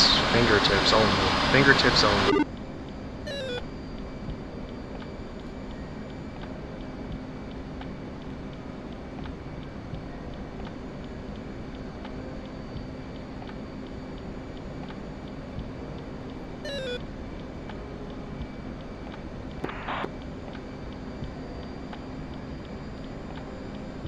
Shell 111. Request rejoin. Shell 11. Proceed to pre-contact. Shell 111. Request rejoin. 0. Damn it. You're good, man. Wiggle your toes. Wiggle your toes. Shell 111. Request rejoin. Wiggle your toes. Use your fingertips and take on power, take it off. Take it on, take it off. And creep your way on.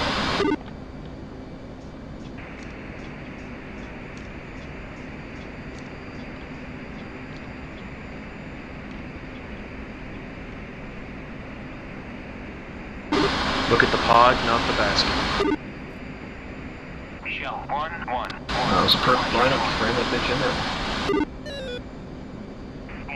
Shell 11. Proceed to pre-contact at 22,000 at 280. Hell yeah. Contact. Keep the fingertips. Keep the fingertips. There you go. Return pre-contact.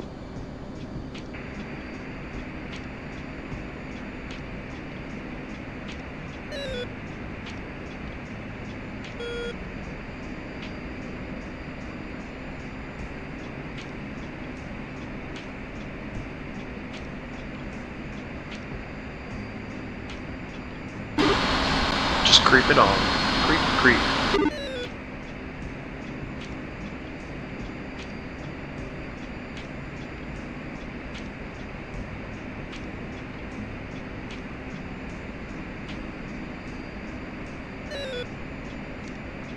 Ready pre-contact. Return pre-contact. Ready pre-contact. Cleared contact.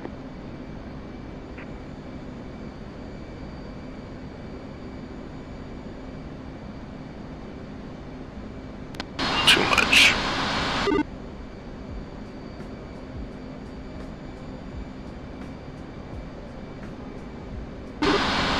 We'll give it to this next turn. If you don't get it, then we're just gonna go.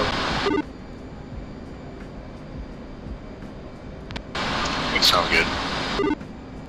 Yeah, ram that sucker in there and push it forward 2 feet. Yeah, don't be afraid to get a little close. But just remember, keep your fingertips going. Don't do anything too much more than that.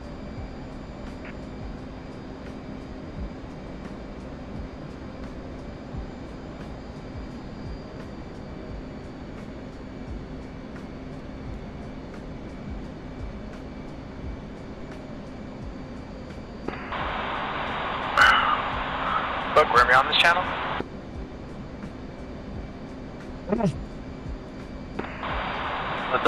How much gas you got?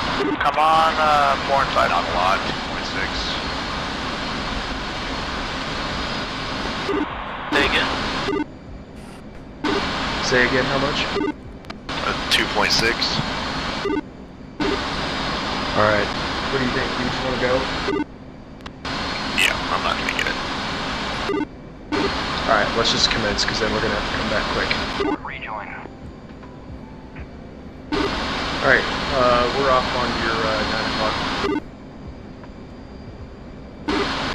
Push button 8.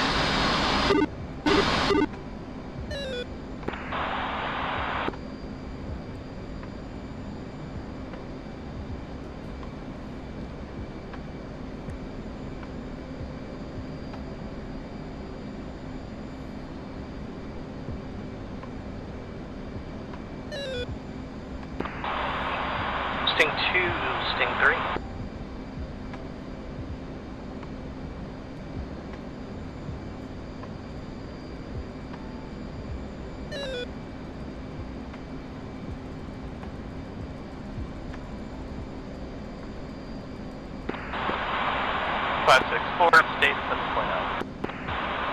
Sting 2, Sting 3.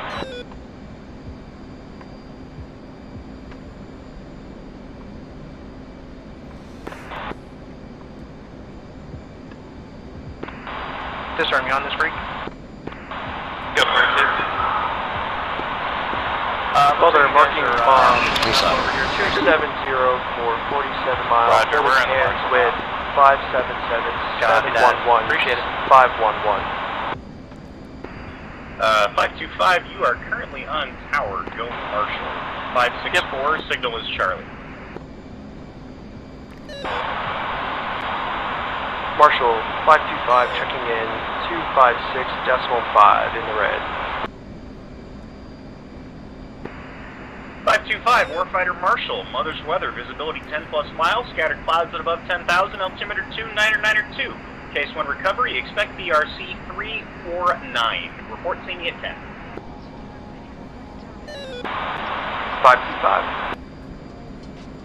Alright, flight, we're going to be taking a right-hand turn here, moving over to 090. Alright? 3, 4. Right-hand turn, ready now.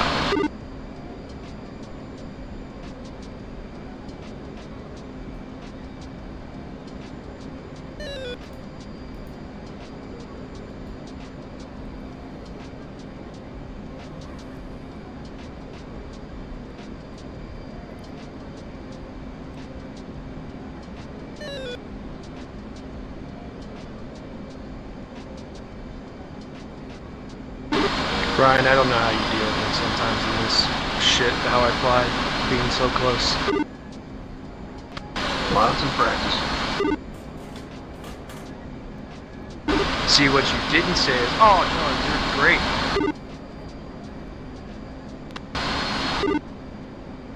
Man, if you think you're bad, you should see some of the other guys on the line. Drunken assholes. I am too, so maybe that's why.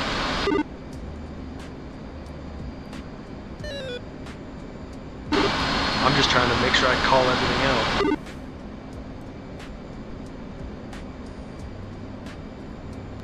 See, if you don't, just give the excuse and prep us for reciprocal bombs.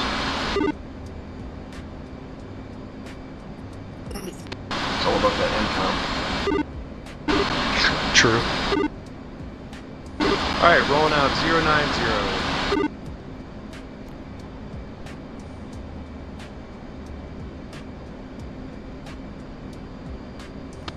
You got a button for 264? Say again? What button is 264? Oh, switch to button 7. All of us? Affirm, that's for Marshall.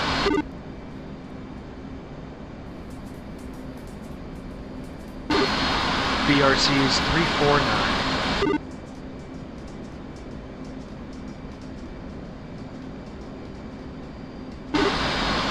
And then we're gonna have to start our descent here shortly.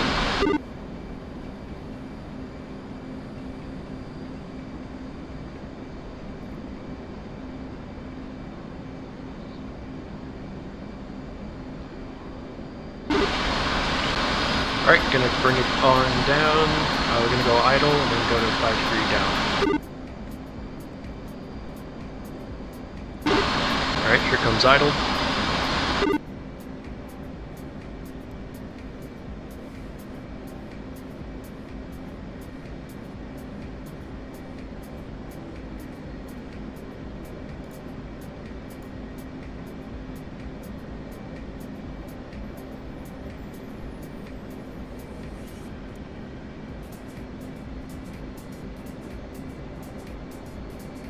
Gonna try to hold a 300 in the box.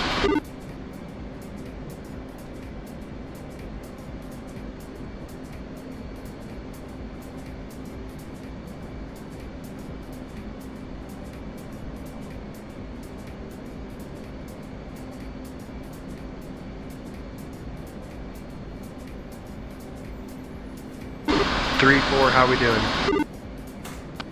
3's good. I'm still here. For now. What's your state? 2 flat. 3 is 5.4. Alright, let me go ahead and call it to Marshall.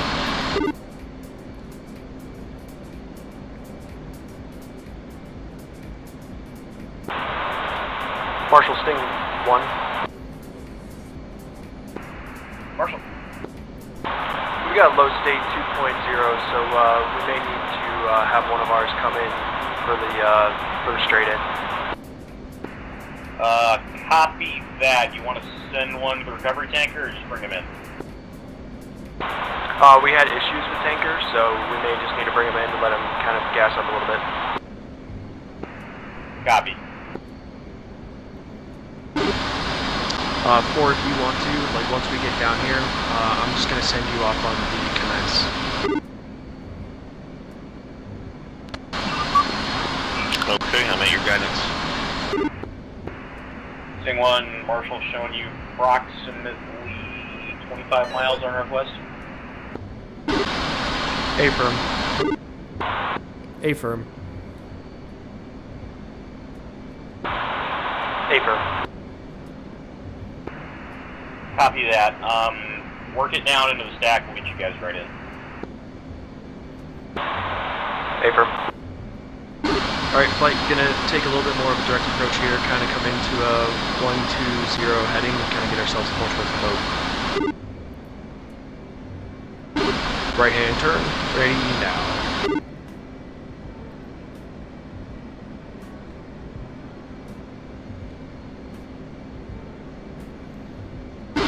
Ryan, I'm going to keep you in the stack with 3, and then 4, I'm going to take you into the pattern. 2. Got it. Marshal, Sting 1. Marshal. 1 is going to escort 4 down into the pattern. That way he'll at least get the pattern work, and then 2 and 3 are going to stay up in the stack. Copy. I blew through 120.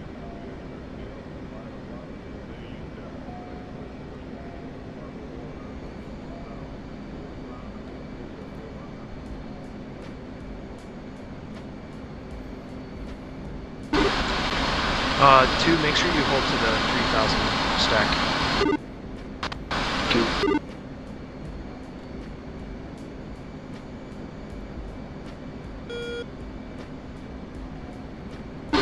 And then let's make sure we are echelon right here. 2. 3. 4.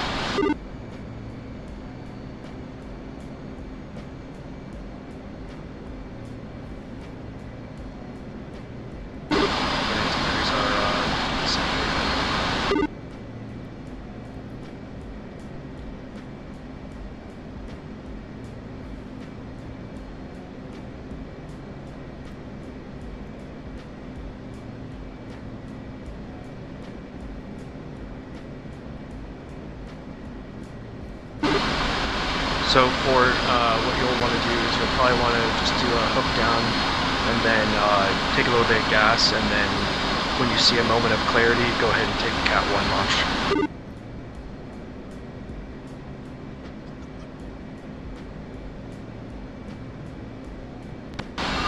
Sounds good. Copy that.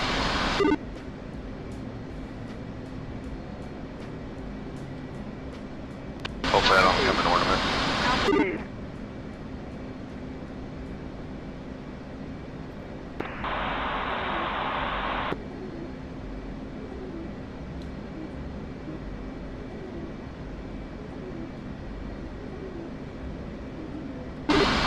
Alright, there's 35, so Ryan, go ahead and take 3.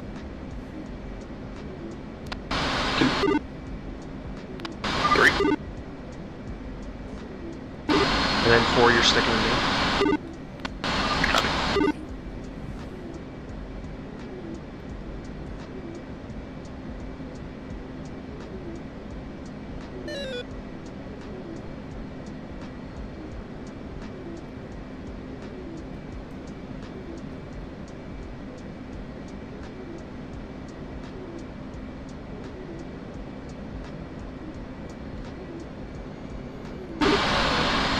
4, we are gonna make this right-hand turn, speed up, take the 120 from here, and then we'll get ourselves in the stack or pattern.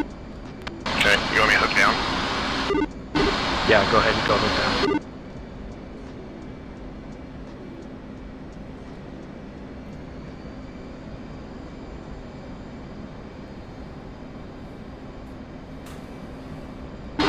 Alright, gonna make a left-hand turn here and kind of come up to 350 in the box.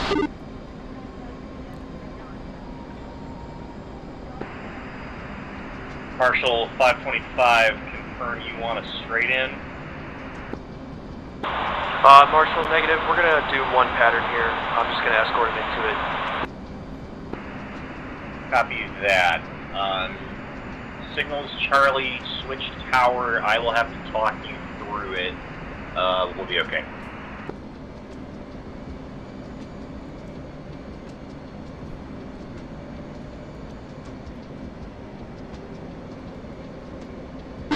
Sorry, super hard turn here.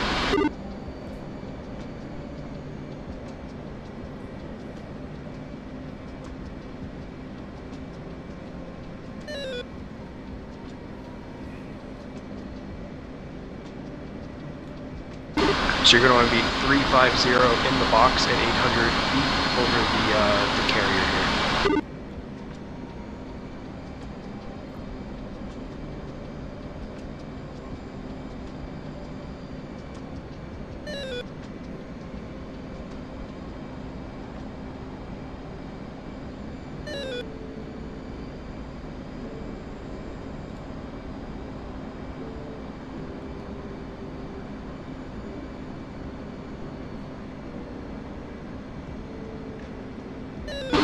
Still with me? Yep. Alright, we are going to go out for just a little bit and then make the turn in, since that one just bolted there.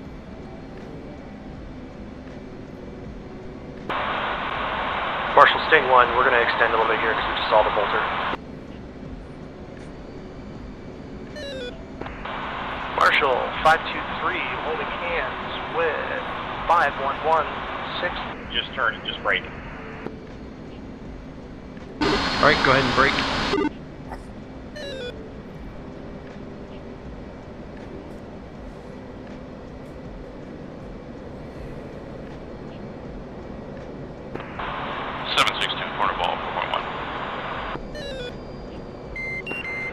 Roger ball, you're lined up left. A2, what's your speed in the box? Nah, doing 14 in the box, you're talking about.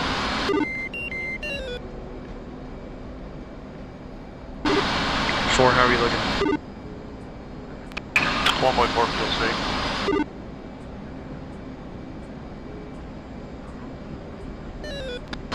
What altitude should we be after this part? Still. So you're going to go up to, you're going to sit at 800 until you're about at the carrier, then you're going to drop it down to 6. And I'm about to intersect with somebody, just flew over me.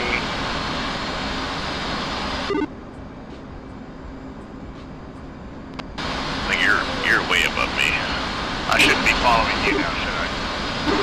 You should not. You should not be following me anymore.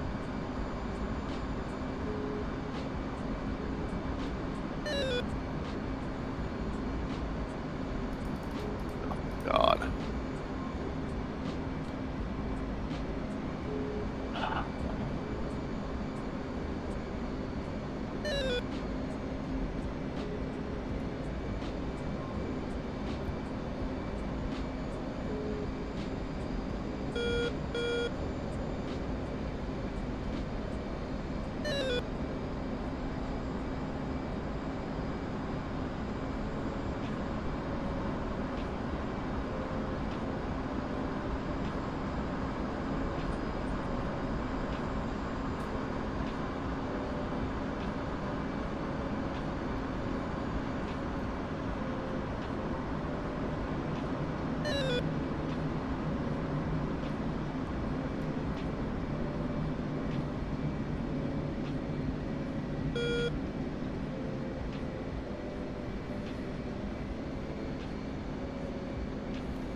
How you doing? Slow and steady.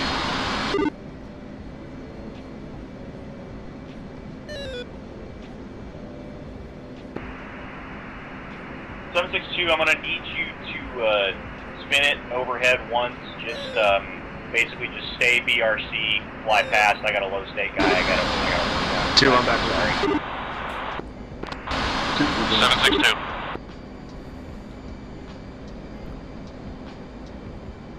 Appreciate it, bud. 3 rejoining.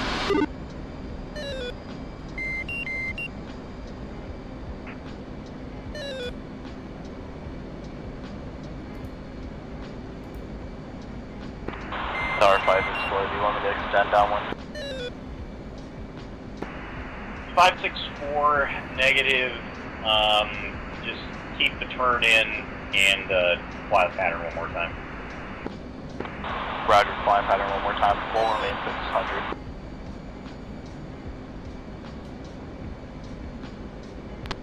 Two saddle.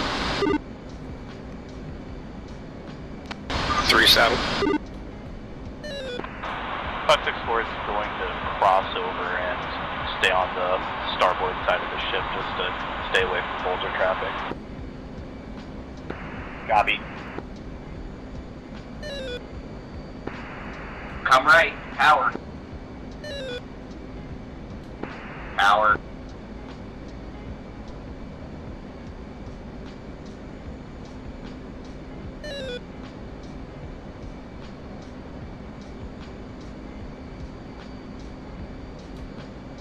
I missed the hookup. I have 920. I don't have enough for a Vulture. Where are you at right now? 920 pounds, 890 pounds. You've got one more. Just stay low. 771. At ball. 3.1. I'm not going to be able to do it. I'll have to retry it. Roger, Hornet ball, you're high. I'm just going to go get out of everybody's way.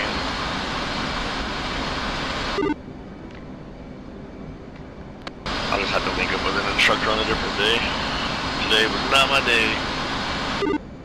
No, that's on me. I'll fly with you whenever you need to. Marshal 523, see you at 10. Update 6, switch tower. Marshal 525.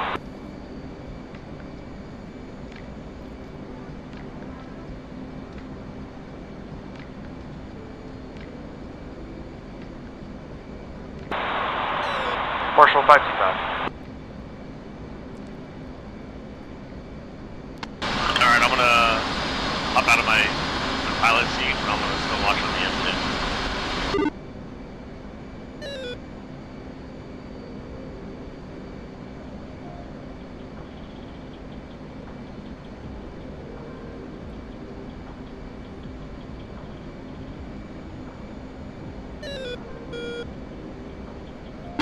What's everybody's state now? 2's at 4.4. 3's at 4.0.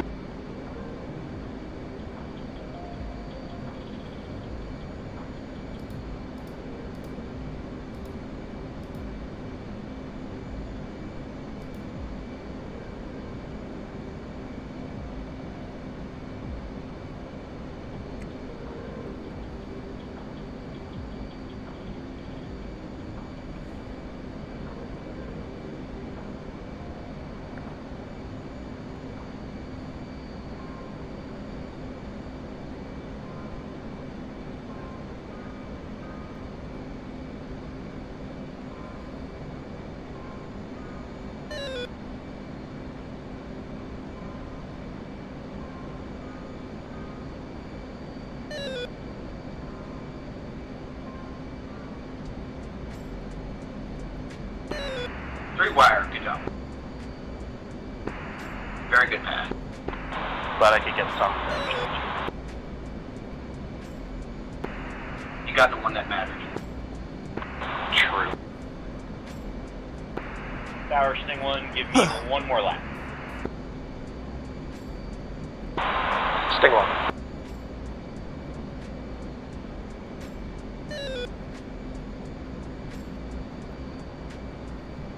Alright, we're going to do one more lap and then it's going to be our turn. So let's drop it on down to 2,000.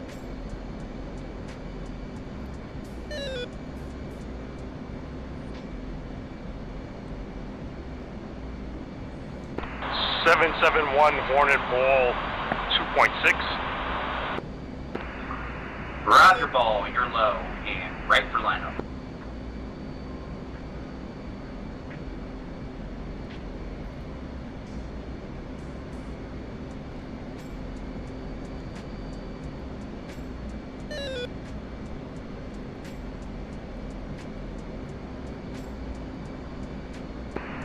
One wire.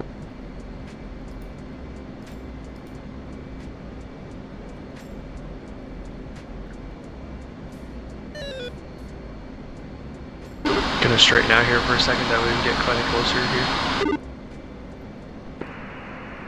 525 signals, Charlie.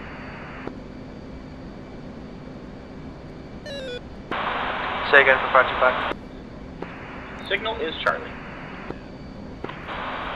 762 Hornet Ball 2.8. Alright, back into the left-hand turn. Ball, you're lined up left.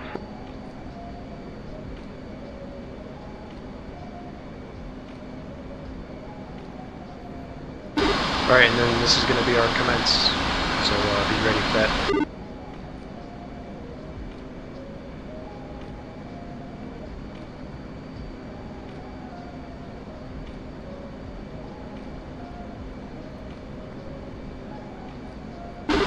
Remember, we're doing 2 hookup passes, and then our final one should be the one that we catch with. Rewire, good job. Copy that.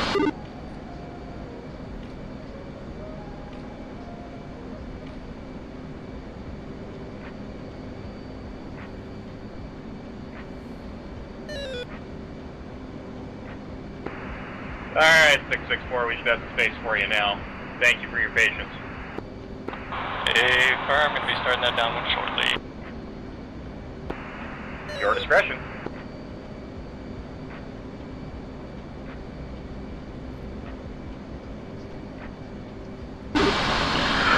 Alright, so we're getting close here on position 3, so we're going to kind of go to a 180.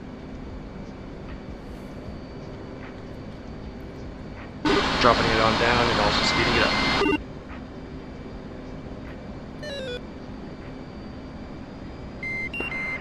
Tower 523, advise low state.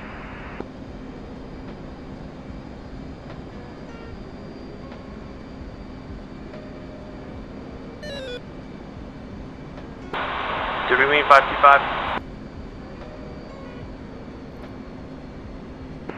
Negative.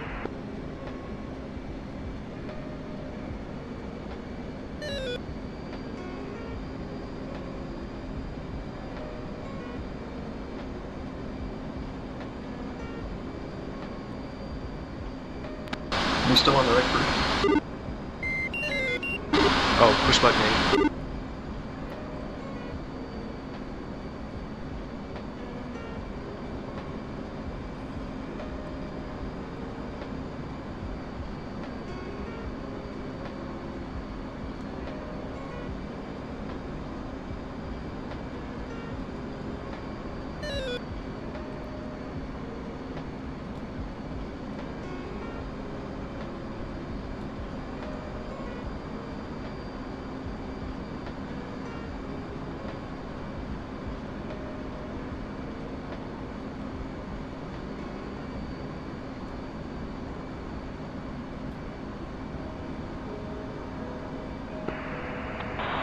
Hornet Ball 2.8.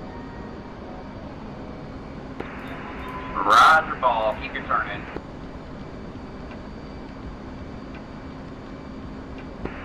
Come left.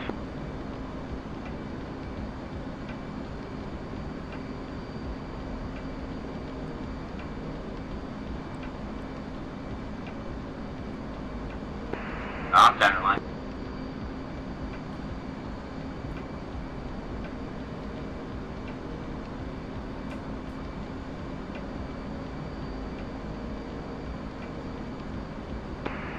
525 tower, working just a little bit upwind. I got one guy turning downwind after his last touch and go. 525. 664, no traffic in the pattern, clear, turn downwind, your discretion. 664 is turning down. Alright, 1 is kiss off at 2 miles.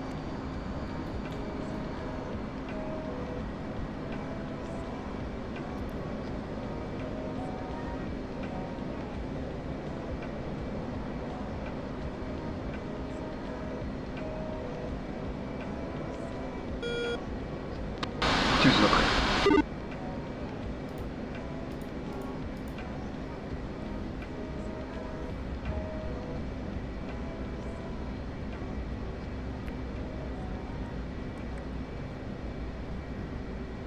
Three's in the break.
Hard ball 2 point.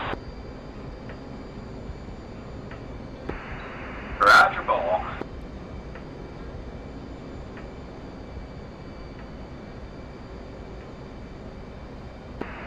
Come a little left.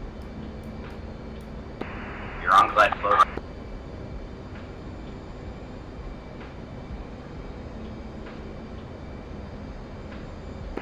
You're drifting left.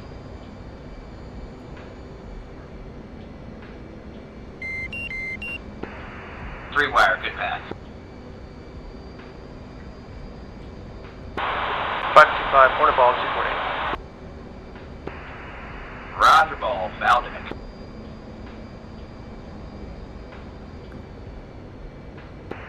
Little high.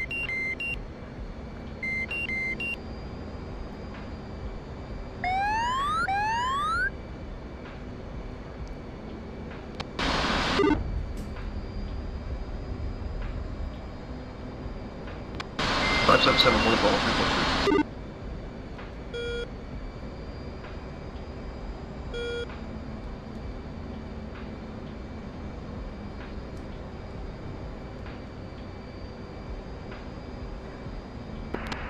No deck on this. Make sure you call ball. Yeah, I called it on this. That's my bad.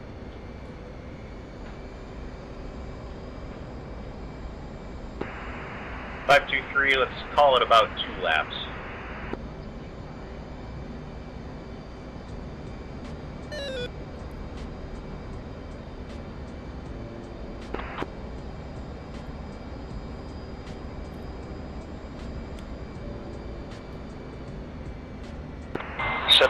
Hornet ball 2.8.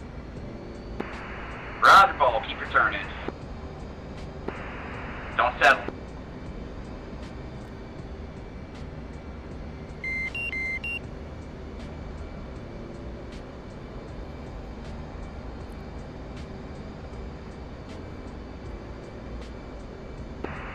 Good correction.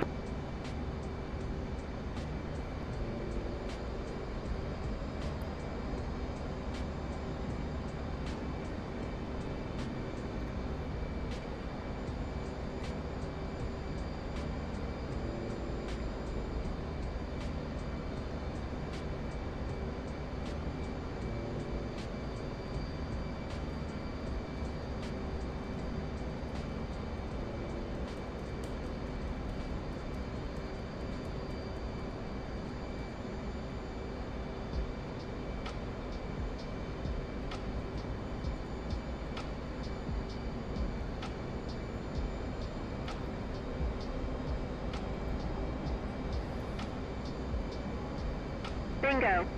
Bingo.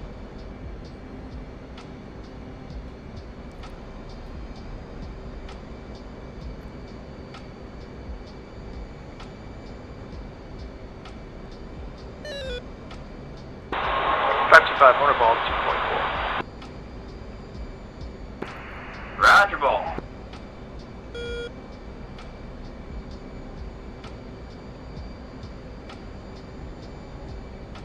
Bingo. Bingo. Little rifle lineup.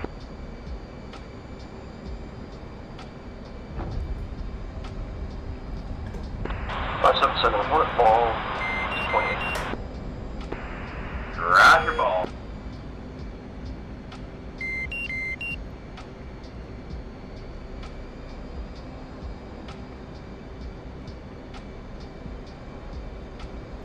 Bingo. Bingo.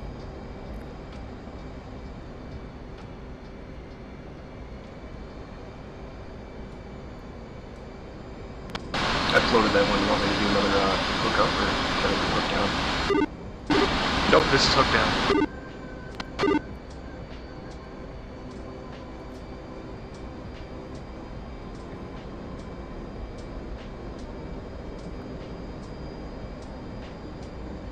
Bingo. 711 Hornet ball 2.4. Roger ball, you're low.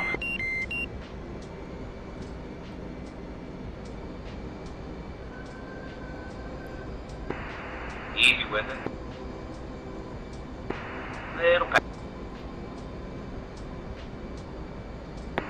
Bolter, bolter. 523 signals Charlie. Bingo. Bingo.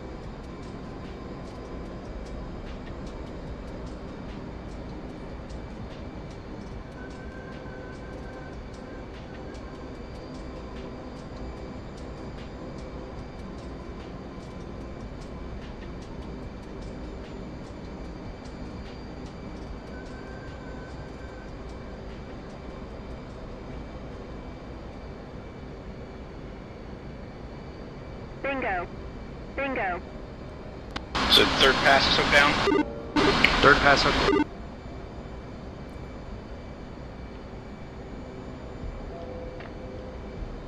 What is our ILS jam? I don't know. Mine wasn't working at 11. Yeah, neither was mine. Okay. I'm about to kick you off in a while.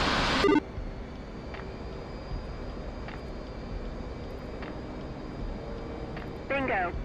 Bingo. 525 Hornet ball 2.0. Roger ball.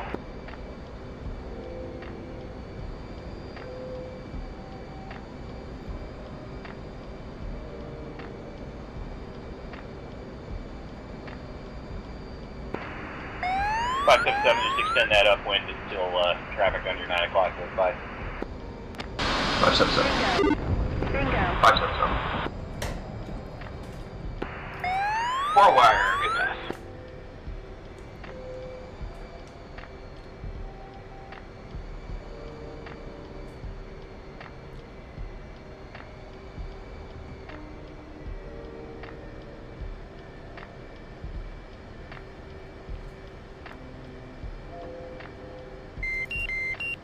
Fuel low. Fuel low. Bingo. Bingo.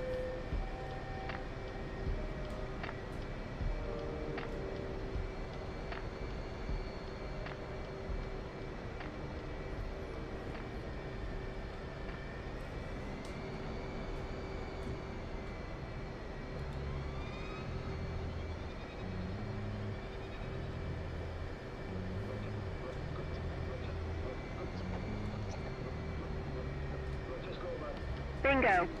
Bingo.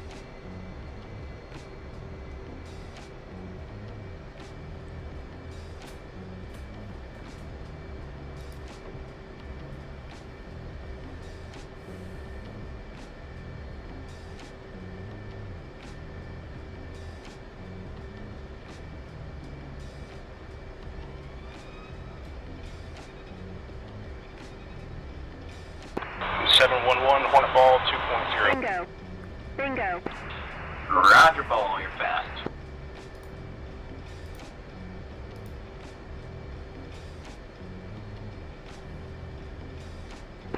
On center line. Little high.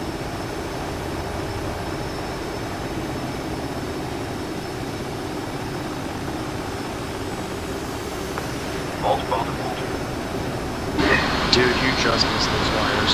577 quarter falls. 1-1. Roger, ball. Don't settle.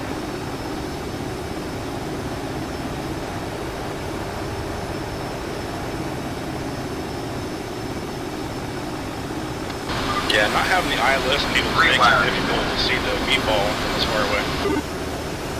Yeah, you kind of just rolled with it just a little too much. Bingo. Bingo.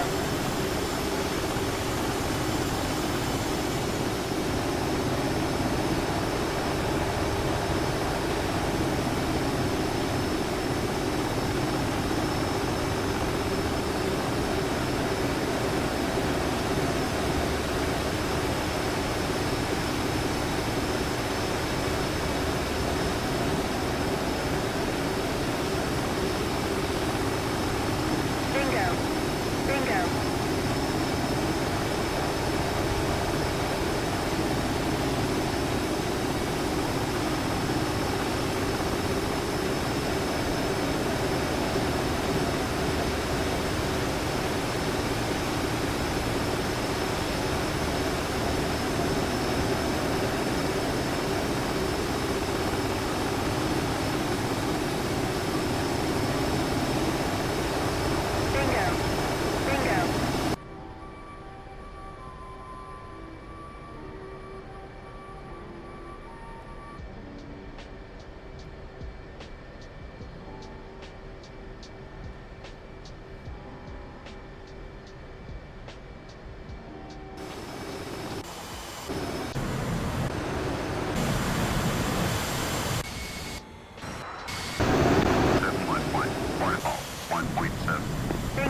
711, horn ball 1.7. Roger, ball.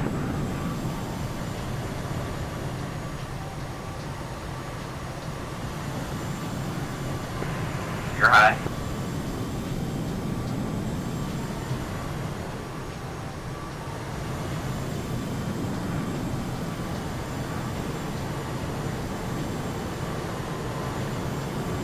A little bit of power. Bingo. Bingo. Oh, same thing. Next back, you got it. 711, I got a 4-ship in the break right now. Extend that upwind for me. You'll see 4 go by on your left. Have visual. Don't worry, you got the gas. Actually, 711 belay that. Turn in after the next one passes. Copy that.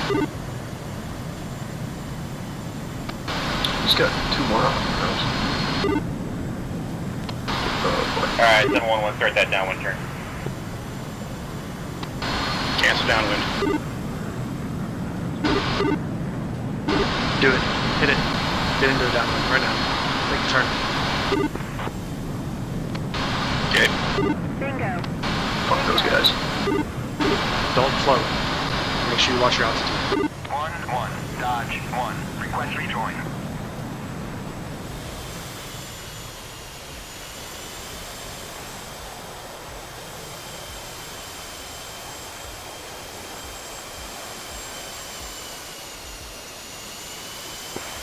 Keep your turning.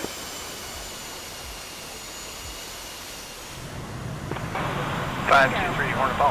You're wanting to be over that battleship to your 2 o'clock. 1-1. Dodge 1. Request rejoin. On center line. Little power.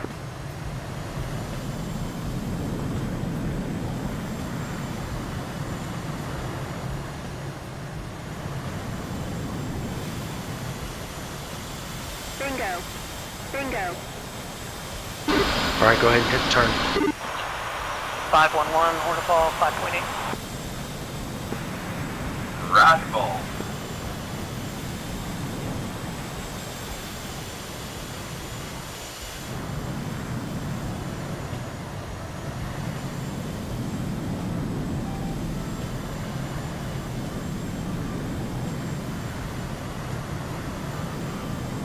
Bingo.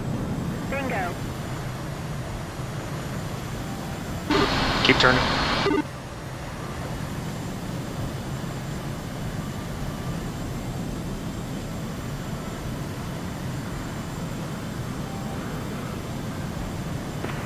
Hornet ball 711, or excuse me, 711 Hornet ball 1.1. You're low, pull it up.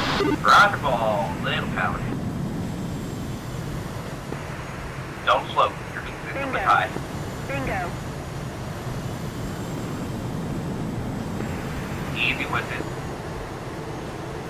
Yeah, I'm floating. Bolter it. Don't crash it. Out of burner, out of burner. Out of burner.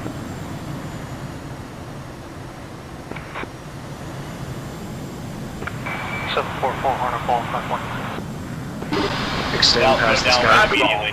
Bingo. Bingo.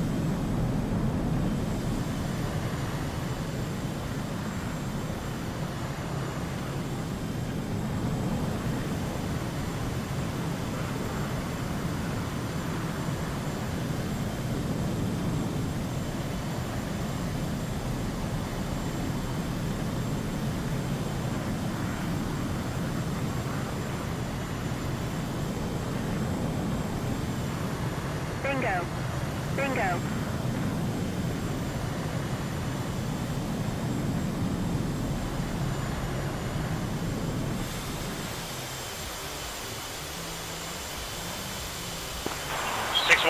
Hornet ball 5.8. 617, bolter up the starboard side. Alright, clear traffic. 523, keep turning. Bingo. Bingo. Yeah, make the turn. Dolby, bolter up the starboard side.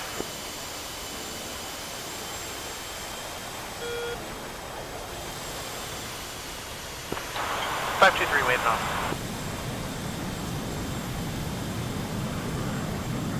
Brian, what's on the deck? No, 523, you were good. I wanted you to continue. What do you mean, what's on the deck?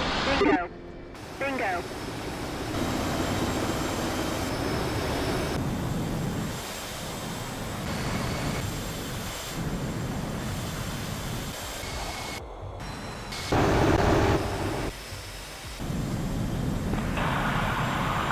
Hornifall, 5.3. Roger, ball, you're a little high.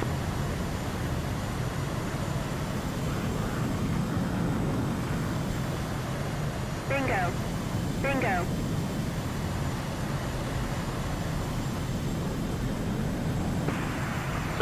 You up on one? Affirmative. Alright, nice and easy with it, okay? Roger that. We'll get you down. Bingo. Bingo. Fall the paddles. The only thing I want you to think about coming out of your turn is your height. You've been consistently high and floaty the whole time, so just remember to be easy with the throttle correction. Copy that.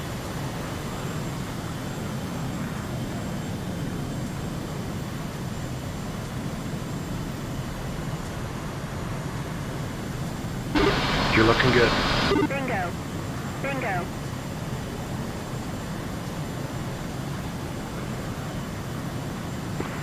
Hornet ball, point 7. Roger, ball. You're lined up left. Altitude's good.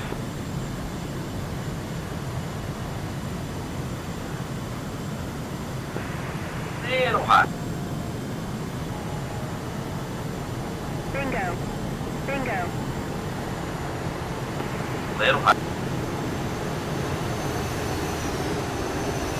There you go. Great dude. ride. There you go. Nice work. Good pass. Thanks. Get the hell off the landing zone.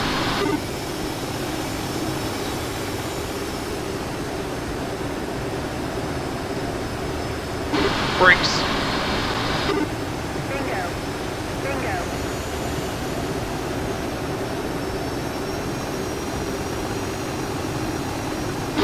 Nice job.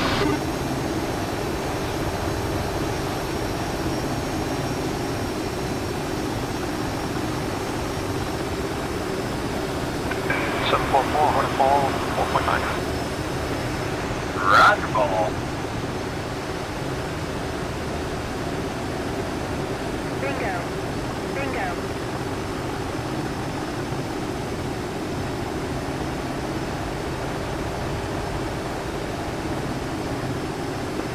Little pass.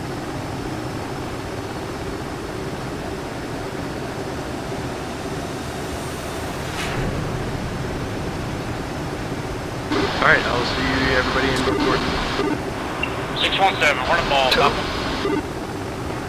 Roger ball. Power. Bingo. Bingo.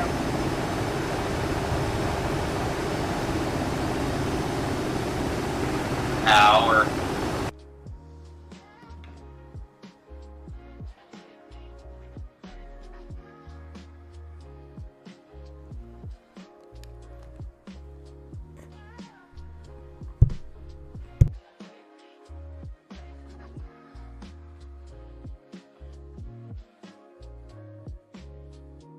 Team kill, my man. Yay. Well, that took a while.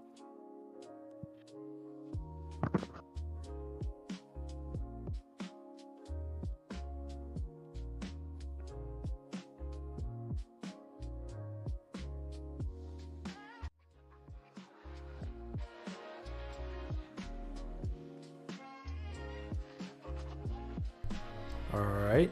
How does everybody feel? Well, you were killing me with those long groove times, man. Me? Yeah. No. Yeah. No, that was me. I want to see it because when I turned out right at 1.1. What do you mean turned out? Oh, Like, well, I mean, so my groove. I don't know, man. I was making mine. No, I know. I saw you come over me. I'll check it because that could easily be me. I want to get to.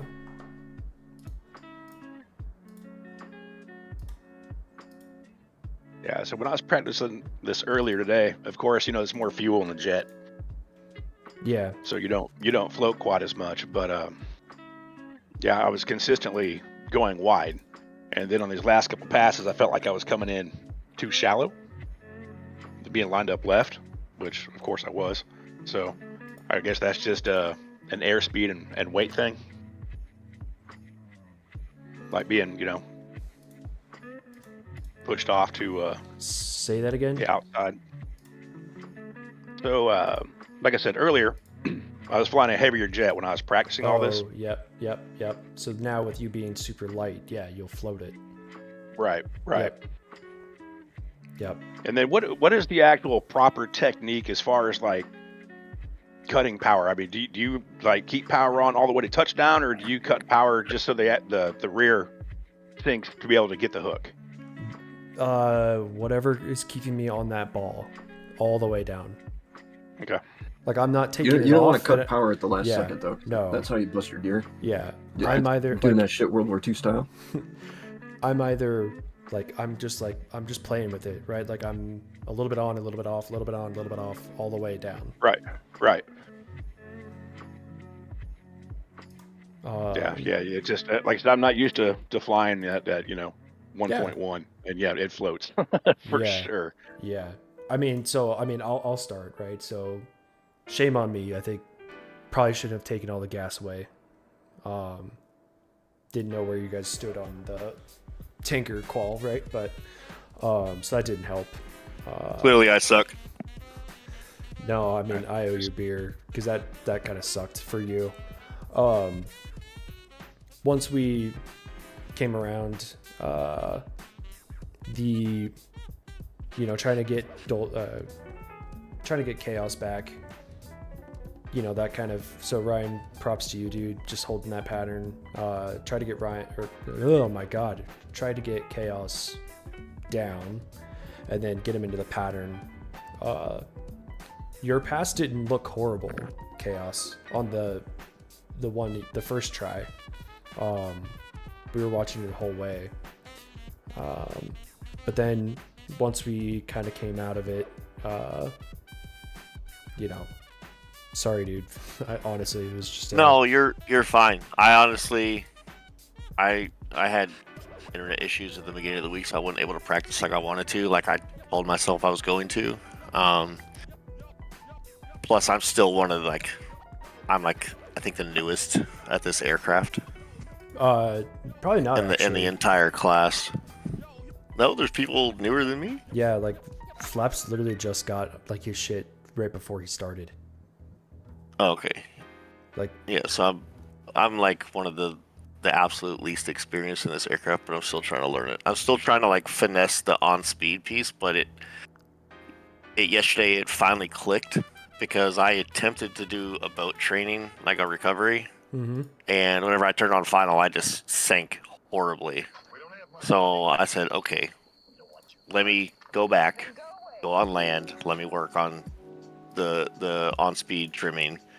And so that clicked yesterday for me. So I didn't sink, but I had the same problem that Volk had at the end. I feel like I floated a little bit, and I tried to overcompensate, and then I kind of slammed on the deck, because whenever I was flying away, I F2'd and I looked and I had a broken gear, I had a hung gear. So that tells me that I slammed on the deck. Let's see. And I was lined up too far left. I wasn't lined up properly on the deck.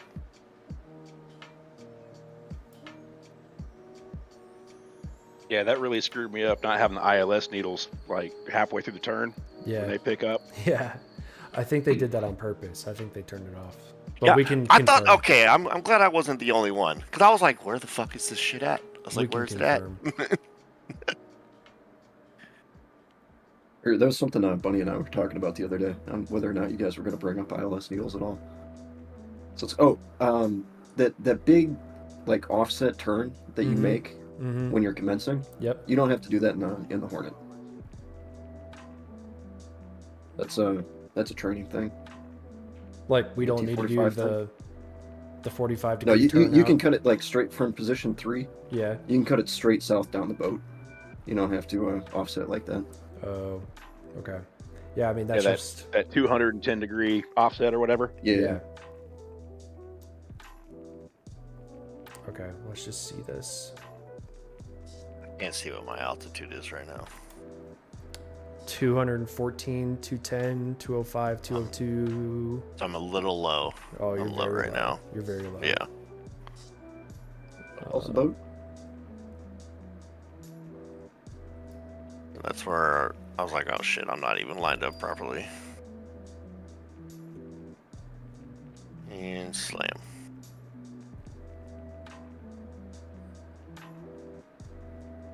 So I wasn't too far off the wires, but you couldn't have been. I mean, probably right about here. 6 wire if they went out that far. Yeah. And then you definitely bent it because you came down at 750. Yeah. I'm a little curious how accurate the carrier overlay is here. I'm not sure. I'm more concerned about his descent. Yeah. I mean, we can pull up his paddles. Yeah, you hit at 800 feet per minute. Yeah, way too fucking much. Just Way too 801. fucking much. Yeah. And then you definitely came all the way up, skyrocketed. Yeah. Yeah, I did that too. Yeah. All right, so then let's go. Thanks for putting up with me there, Volk. That was probably the world's shittiest Marshall stack. Dude, it looked good. I don't know Yeah, what so- the hell you're talking about. Like, No, we were very fast for the first half. I was looking at my FPAS page, and I was like, oh, max E is like fucking Mach 0.7 or something. I was like, that seems very fast. But that was for, like, at altitude. Yeah, 250. Best possible. I was looking at the wrong number. 250 in the box in the marshal. Yeah, so Velky But gave hey, me you know gave me a what? smash It check, was, and I was like, oh yeah, I should be at like fucking 0.34. You know what? That's one hell of a circle though, because that's a good circle. Look at that. And you're right at, you're a little far, but I think that's just speed that put you out at 4.5. And then this is where we commenced. Then we came in. We just do this because it gives you enough time to line up and you're not rushing it to get all the way down to 800. I mean, if it works, it works. Yeah. Because like at the end of the day, the aircraft is on the boat. Nobody ran into each other, so yeah, that's a win. And then they told me to go long because of the bolter here. Yep. And then I went.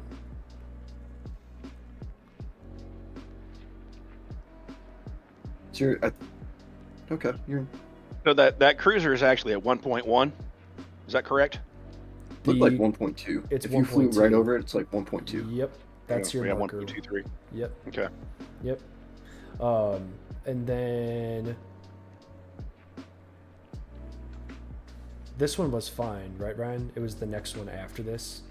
No, I mean, look, I was probably a little tight on you because I don't cut I make my brake turn a little bit tighter, I think. Mhm. Where I'm shooting for closer to like a mile away from the boat, a little bit more. Yeah. So maybe that's why. I mean, I make that turn. I'm here at a mile. Maybe this Yeah. isn't our problem. Let's see. Let's just keep watching. So then I'm right back on. I'm on speed this whole time. And then I don't know, this was man. I long. feel like this you're pretty was far long. back. This is long. Yeah. Because I settle back here at 1.2.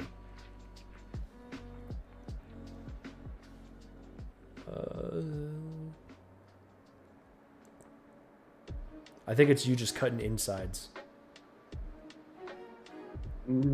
This is long too. So 2 slightly longs and you come So I in mean, short. like I looked at the paddles on this one. You were like 30 seconds on this one. This one did seem long. Look, I'm already in the groove at 1 mile hole. Yeah. Yeah. So you're supposed to get into the groove at 3/4 mile when you're calling the ball. Yeah, just a little approximately. bit out. Yeah, you're supposed to be at like 0.8, right? Like, don't be already calling ball and your wings aren't like level. Okay. So let me see. Let's kind of like here. I'm level and I'm at 1 mile. So this is not helping Ryan at all.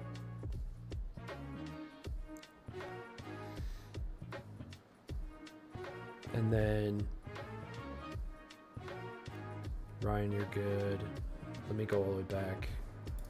So Valk.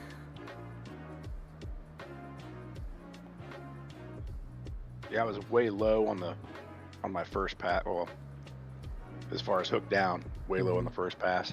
Yeah, so yeah, just bring it out, right? Like being this close in isn't gonna help your turn, right? Right. But you turn right when you need to. Probably a little too soon. Because then you're only at, well, that's not horrible, but you are low. Right. Because you're at 3/4 of a mile right here, which isn't bad. That's pretty good. And then from the time that you're here, that's 55. Or sorry, that's 20.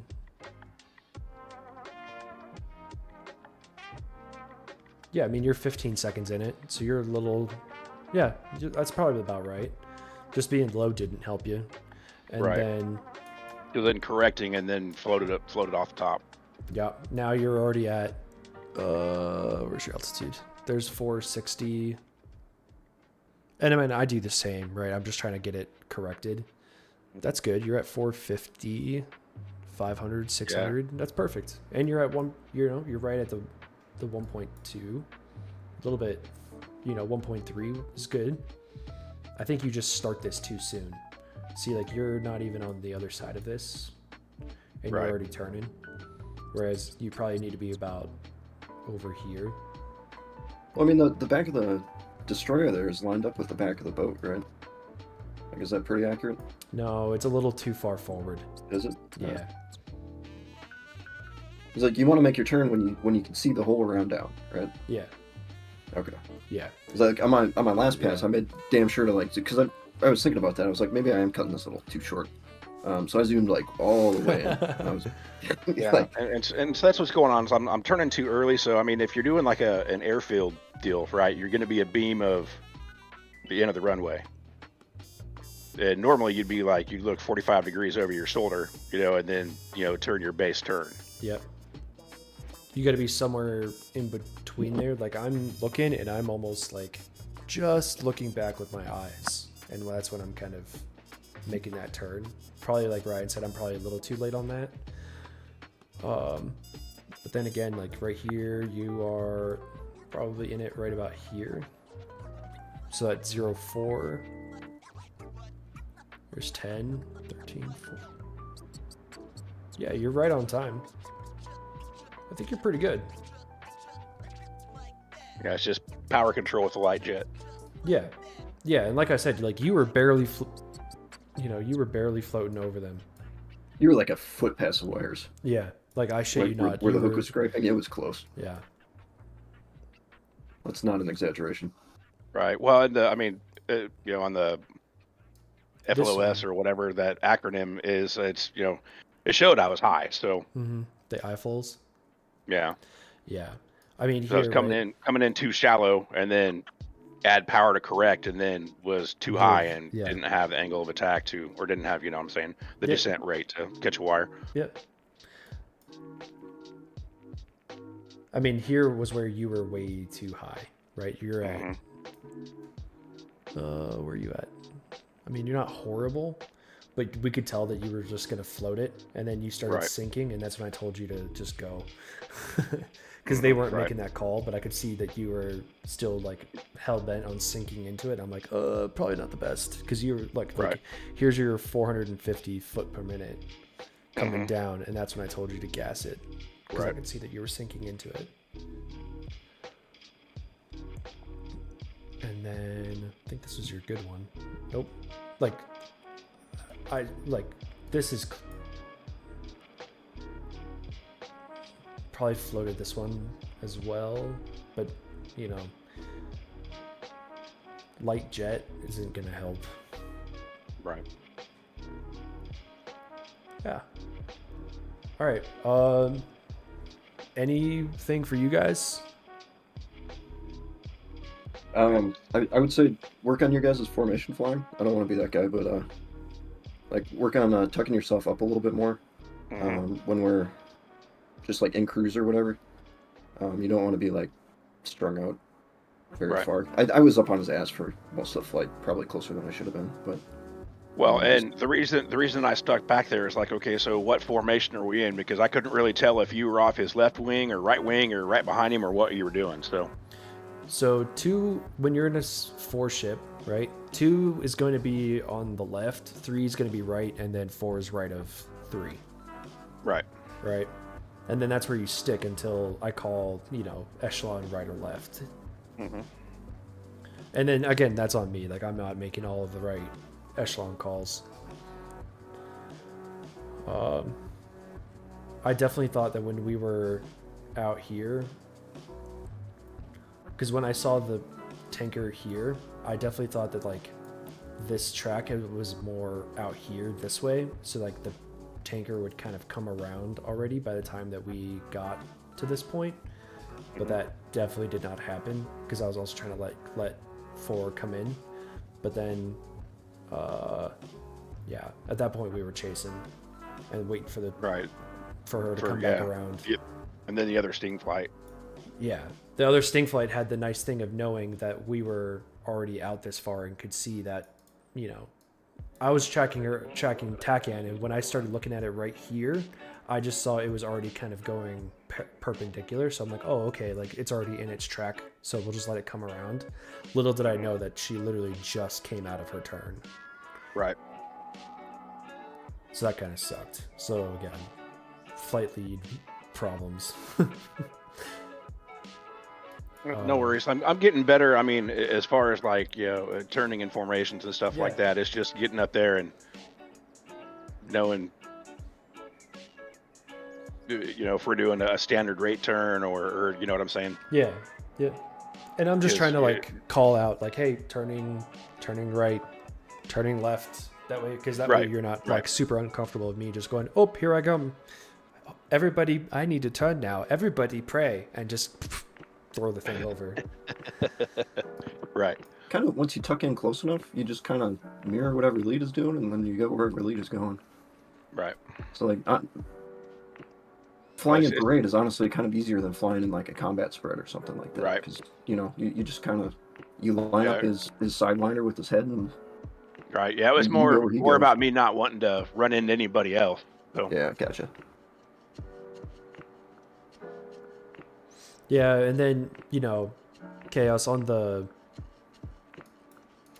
tanker, right? Like, just it was a light jet, so that definitely isn't going to help your float, right? Fingertips, wiggling the toes, kind of just playing air drums the whole time, right? Like just going back and forth, on and off. But you know, the autopilot attitude hold will help damper that out too. Yeah, it's just hard to, because I'm left-handed, so I use my mouse in my right hand, which is essentially right next to my stick. So I don't have the UFC to be able to do that with the quickness. So it's kind of a awkward thing where I have to lean forward a little bit. So you can bind that to a HOTAS control. I was told you couldn't, but I also didn't Which look on one? my own. The like pre-connect, pre-contact. No. He's talking about all the autopilot, like the attitude and barrow and all that stuff. Oh, yeah. Yeah. So I don't know what do you have a WinWing stick or a WinWing stick? Yeah. So the that kind of paddle that's over the trigger, I have that set up as a secondary, so I can pull that, and then I have all the autopilot stuff just bound to a 4-way hat. So I push it in to activate the autopilot button, and then if I push up, then it's like attitude hold, bottom is couple, you know, left is like barometric, altitude hold, right's, you know what I'm saying. So that way I'm the same way. I have to move everything around my mouth, and it was like, okay, I've got to figure out a way to bind this stuff. But yeah, if you use something as a secondary control that you don't normally use, then you can still have all that stuff set up for your weapons controls or TDC or however you have it set up. Yeah, I see the altitude switch barrow. What is attitude under? Attitude selector switch auto. On the UFC, yeah, it'd be the attitude hold. It'd be right there in all your autopilot stuff.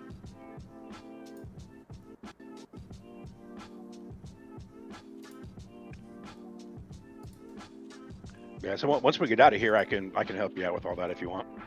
I mean, Ryan, Chaos, Valk, any other last shit? Otherwise, I'm good. Okay. So up to the wardroom. Yeah. I think Sting 2, Zap wanted to do a full debrief. And Sting 2? Okay. Yep. So you in there. Okay. Addles on the other radio, so that way you have both, you're listening to both, you can talk to both. Hello, friends. Welcome to the ward room. Hello. Known as Sting 2. So is this everybody now? Think so. I believe so. I think Okay, so. yeah. So, what's that? Still have, well, I guess everybody's. Never mind. None of the trainees. Oh yeah. They're doing their own thing up there. Yeah. 2 and 3 heard this. Sting 1 guys, just again, make sure you are making the approach turns at the right place. If you start extending it that really can cause, to use a technical term, some fuckery. Right. So just be very careful about that. Also, just like in this sort of environment, when we start getting some of that chaotic shit happening, just make sure that you've got the radios up, and if you get a call to turn to downwind, whatever. Normally this stuff is done zip lip, but none of us are professionals, and sometimes we have to kind of fuck around with this. Just make sure you're ready to take those calls. And disarm, that was great earlier. That was somebody gave you something, you're like unable, I can't fucking do that. Like that's acceptable too. But just make sure you are you're up to date on those. Zap, do you want to run down? Yeah, I'm just gonna go down by person. I'm not gonna cover individual passes, but just by person. And actually, just briefly, sorry, Zap, before you do this, sat, unsat, whatever, this is one of the more difficult things to do in the jet. This is always a high reattack week. So if you got to do it again, breathe. It's okay. You're not getting kicked out of the squadron. Better and worse pilots than you have failed it before and redone it, and it's okay. But just please make sure that you are practicing this one on your spare time. I can tell you that when we were doing Case 1 stuff, when I was a trainee, I was flying 3 of them a day. Maybe that's excessive, but at least make sure that you're getting the muscle memory in. This might be a weird scheduling a big reattack kind of thing. It will be. Anyway, so go ahead. If you can't make it, schedule an individual thing. If you can, congrats, that's your reattack. Hooray! Anyway, I'm just gonna go by person. We'll talk about that in a minute, but yeah. Okay. Yeah, I'll just go by person. I'm not really covering individual passes, more so just trends that I noticed with everybody. Disarm, you were a little all over the place at first, but you got yourself down, and I know you know how to do this, and you got your last 2 passes looked fantastic, right down the money. So whatever heebie-jeebies were in your system beforehand, you got that worked out. So no worries there. I might have fat-fingered selecting guns during my break, and it completely threw me off the rest of the thing. So I was in more danger on the LSO platform than I realized. Okay. Which of the guns? Buns.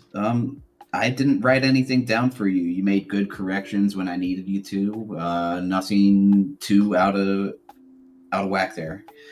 Same with you, Red Knight. Good corrections. You actually made really good corrections because I actually wrote a note down that said good corrections. I don't remember which one it was, but it means that you listened and you did the right thing when I asked you to. So good job. Ray, you got to do the ball call. You got to make sure it's Hornet ball. Yeah. I heard you go idle at ramp at one point as well during one of your passes when you were already low, and I was pretty much yelling power into the mic there. Yeah, the first 2 passes, my radio wasn't set. Okay. But yeah, so communications is your big thing. You got to get the bolter pattern down, and you were just kind of, in general, a little all over the place, a little sloppy. So I have to give you an unsat for this one. We'll make you up. Don't feel bad. You're not the only unsat tonight. So moving on to the next flight. TK, you were good. No issues. Who's 577? Ryan, your first pass was a no ball call, but there was a lot going on at the time. I made that call on mids. Yeah. Okay. Okay. Yeah. Fair enough. I noticed your first couple passes, you were a little bit of a floater there. You were a little high all the way, but you made good corrections on your last couple passes, so you're good to go there. Volknut, you were kind of high all night as well. I don't know what you landed with. It was really low. I think you were like 600 pounds, something like that, on your last ball call. Yeah, it was low fuel state. I'm not used to flying a jet that light, and I was floating. floating. Yeah, we saw you were consistently high. You were floating the whole way, all the time. But yeah, so you're gonna have to be an unsat as well.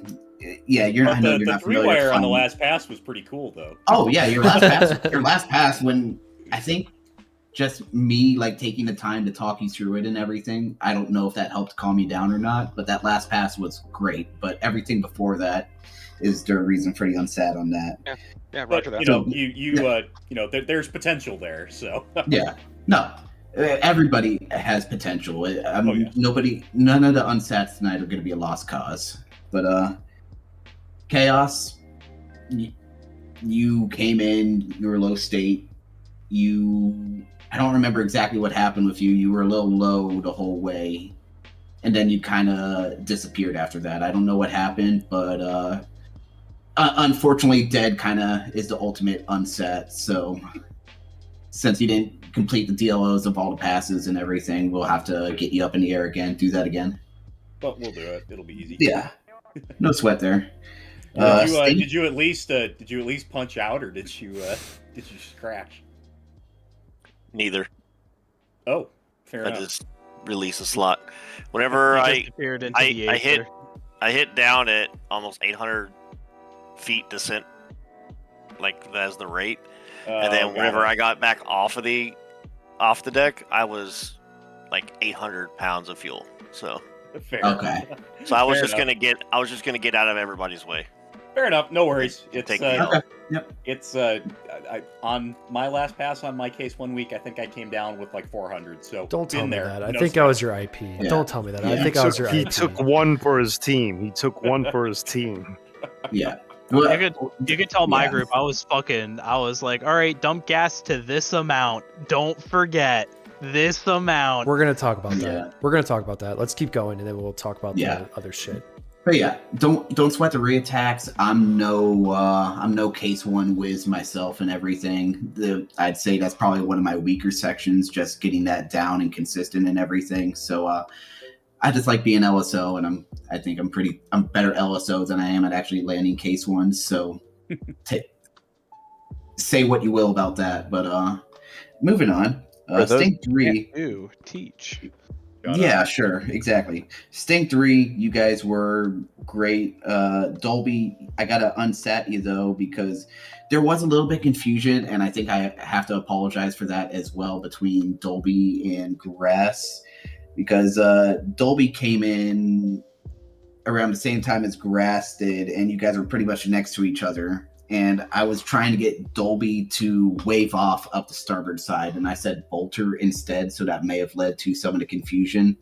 And then I think Grass and Dolby both thought I was talking about the other person, so there was some confusion there, partially my fault, but yeah, when you're that close, something's got to give, and somebody's got to go and Bolter. But yeah, I'll talk to that about that offline if you want, man. Yeah, but Dolby, you're pretty low for. No, I don't know what that note was for. Never mind. But your bolter pattern was non-existent coming off the bolter. You just immediately turned for the downwind instead of following the bolter pattern. I don't remember what your fuel was. So you were pretty heavy. It sounded like, because I know I was pretty heavy, and I was also pissed off. So when we saw that last turn, I'm like, he is not happy right now. I was full burner pulling like 2 G's of my gear down or something. I don't know. Yeah, we saw that, but you were pretty consistently high and diving for the deck. So it was one of those things where you started out high and close, and then I would see the nose come down as you dove for the deck, and you almost ramp striked a couple times where I was having to tell you power. You broke the gear on one of them. Just your rate of descent was too high. You came a little close to ramp striking, bolter pattern, so you got to be an unsat as well for that. I had a It happens. Everybody has a bad night, and rattled from that gymnastics recital. I was still asleep. Yeah, for those of you that are unsets, what is it? Ray, Volknut, Chaos, and Dolby. Don't take it personally. It happens. It wasn't your night for whatever reason, one way or another. And like Prince said, it's a hard thing to get right, but everybody ends up getting it right with practice. I will also say that we're doing it earlier in the cycle this time around, so you'll get more practice at it. The air to ground is going to be flown off the boat, so there will be plenty of opportunities to just keep drilling it in. This used to be week 5. So you'd be flying a little bit more beforehand. So, it's okay. No stress. We'll get you there. If you guys, if a couple of you have a time that, would work for all of you to get together and reattack it, if you want to, at the IPs, like, hey, the 2 of us can do this time if anybody's around, like, that would make it more convenient than flying 7 different ones. But if that doesn't work out, then it doesn't work out. I'm around all week, weekend, Okay. so. Yeah, so you guys all just kind of get together and figure out, like, if there's a convenient time that works. If not, just be like, hey, whenever. But yeah, anything Yeah, else? I wouldn't mind having an IP person talk about the bolter pattern, because I feel like I was like the other guy, just bolter and then go straight for the downwind. I got you, dude. Well, Yep. We can kind of do it. We'll get that for you. Don't worry. So Disarm, you're the one streaming right now, right? yeah. So actually, yeah, no, that's a great point here.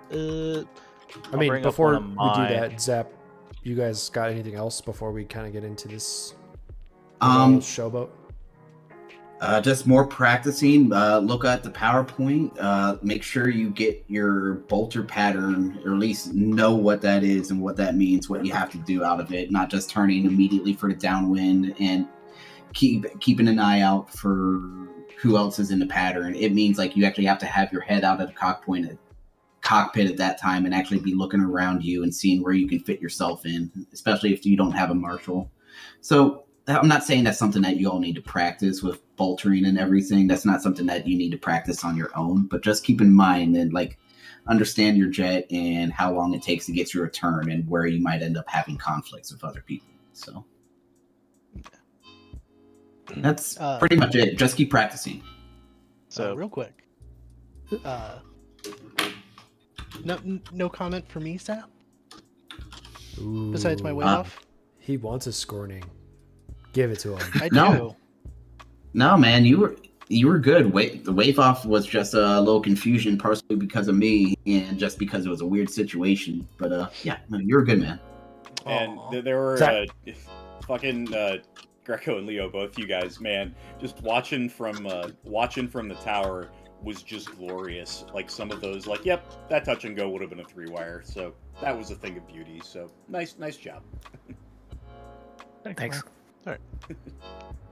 So, anything else? Going once? Not officially. Going from twice? My side of things. So going 2 1/2. 2 3/4. Sold to the man with the hat. All right. So, Ray, if you want to look at my tac view super quick, and then everybody can also see the shame of me almost dying on my first pass. I'm gonna pop into ready room real quick. I'll be back. Yeah. So, this is an example of a good and a bad one. So here, I almost fucking hit the boat. I actually ended up pulling up. Yeah, I don't think I did see touched that. the boat. Yeah, that was a really fucking bad. So here, is there a way to like? I'm gonna slow this down just so I can explain my thought process. So here I am. Disarm. I glossed over this on purpose. That's fine. Listen, I will show my shit. I have no shame when it comes to this. But anyway, so here I am. I'm going around. First things first. Okay, I have full mill in right now. Cool. I'm climbing. Cool. I'm not going to hit the water. That is very important. Once I know I have this positive climb, I'm making this slight turn to the right here. To get onto BRC, because again, BRC is a little bit to the right of the deck itself. Copy. Here's the deck's This angle. is all new to me. Yep. So as I'm coming here, I'm climbing, I'm looking around. So here I see, who is that? Here I didn't see you, Ray, unfortunately, but I looked to my left, I saw Red Knight. I'm like, perfect, I can slot in right there. So I'm climbing up, I'm at about, 200 feet. So I'm continuing to climb up, I'm still scanning. I don't know how I missed you. You're literally in sight the entire time. You might have actually been under my thing. Oh, what the? I don't know why I looked down into why my track IR is doing that. But anyway, Something so in the as cockpit, maybe. Yeah, maybe. I don't know what I'd be clicking there though. But anyway, so here I start. I hit that 600 feet. I went over it a little bit, so that's bad. I went over it by a lot. Holy shit. So once you basically clear the pattern and you look to the sides just to make sure like you're good, that's when you want to do it. So like it's not a like ready go. Okay, you got to do this really fucking quick right now. Go. You have plenty of time. So like if I go back to when I'm coming in and I play this at regular speed, here it is at regular speed.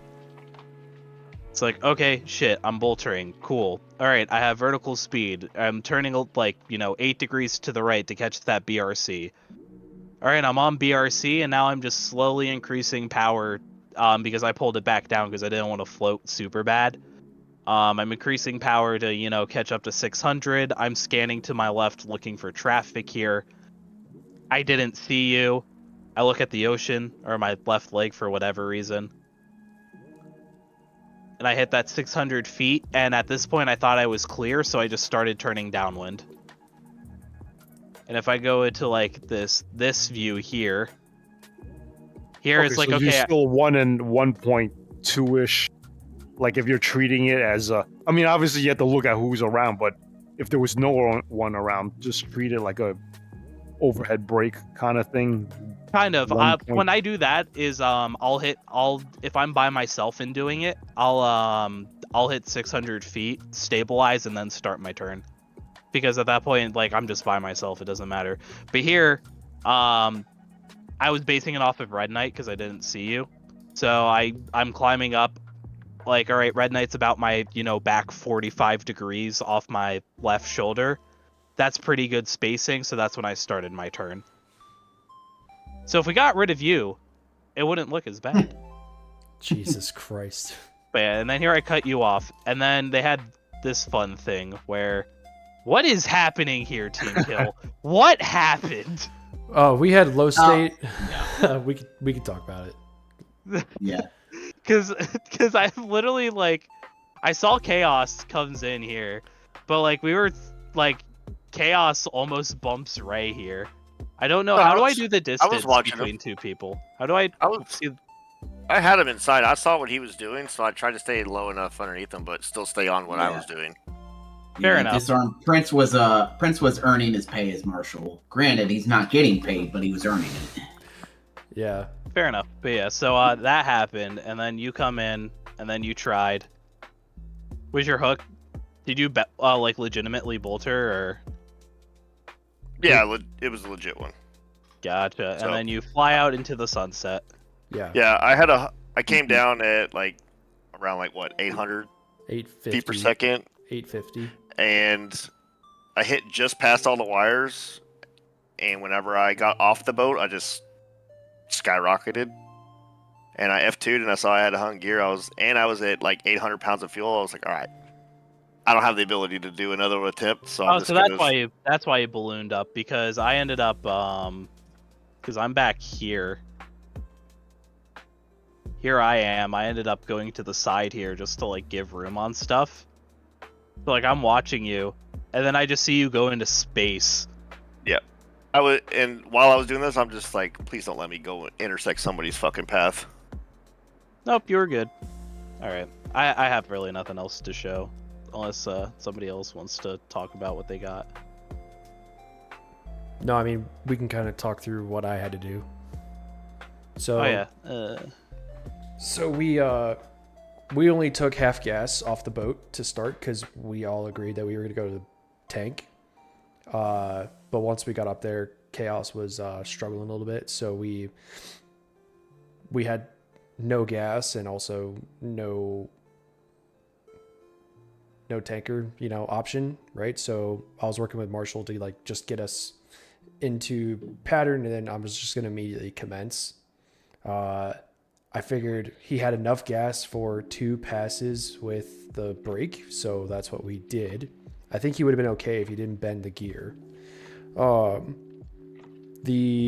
think so too. Yeah. Because, I mean, you were still at what, like 700? I had just crossed just under 900, so I was like 880, I think, whenever I looked down. Yeah, I think you had been okay. The So the plan was I was going to go down with him and commence immediately. And then two and 3 were going to stay high and hold the marshal. Just hold the stack. Gotcha.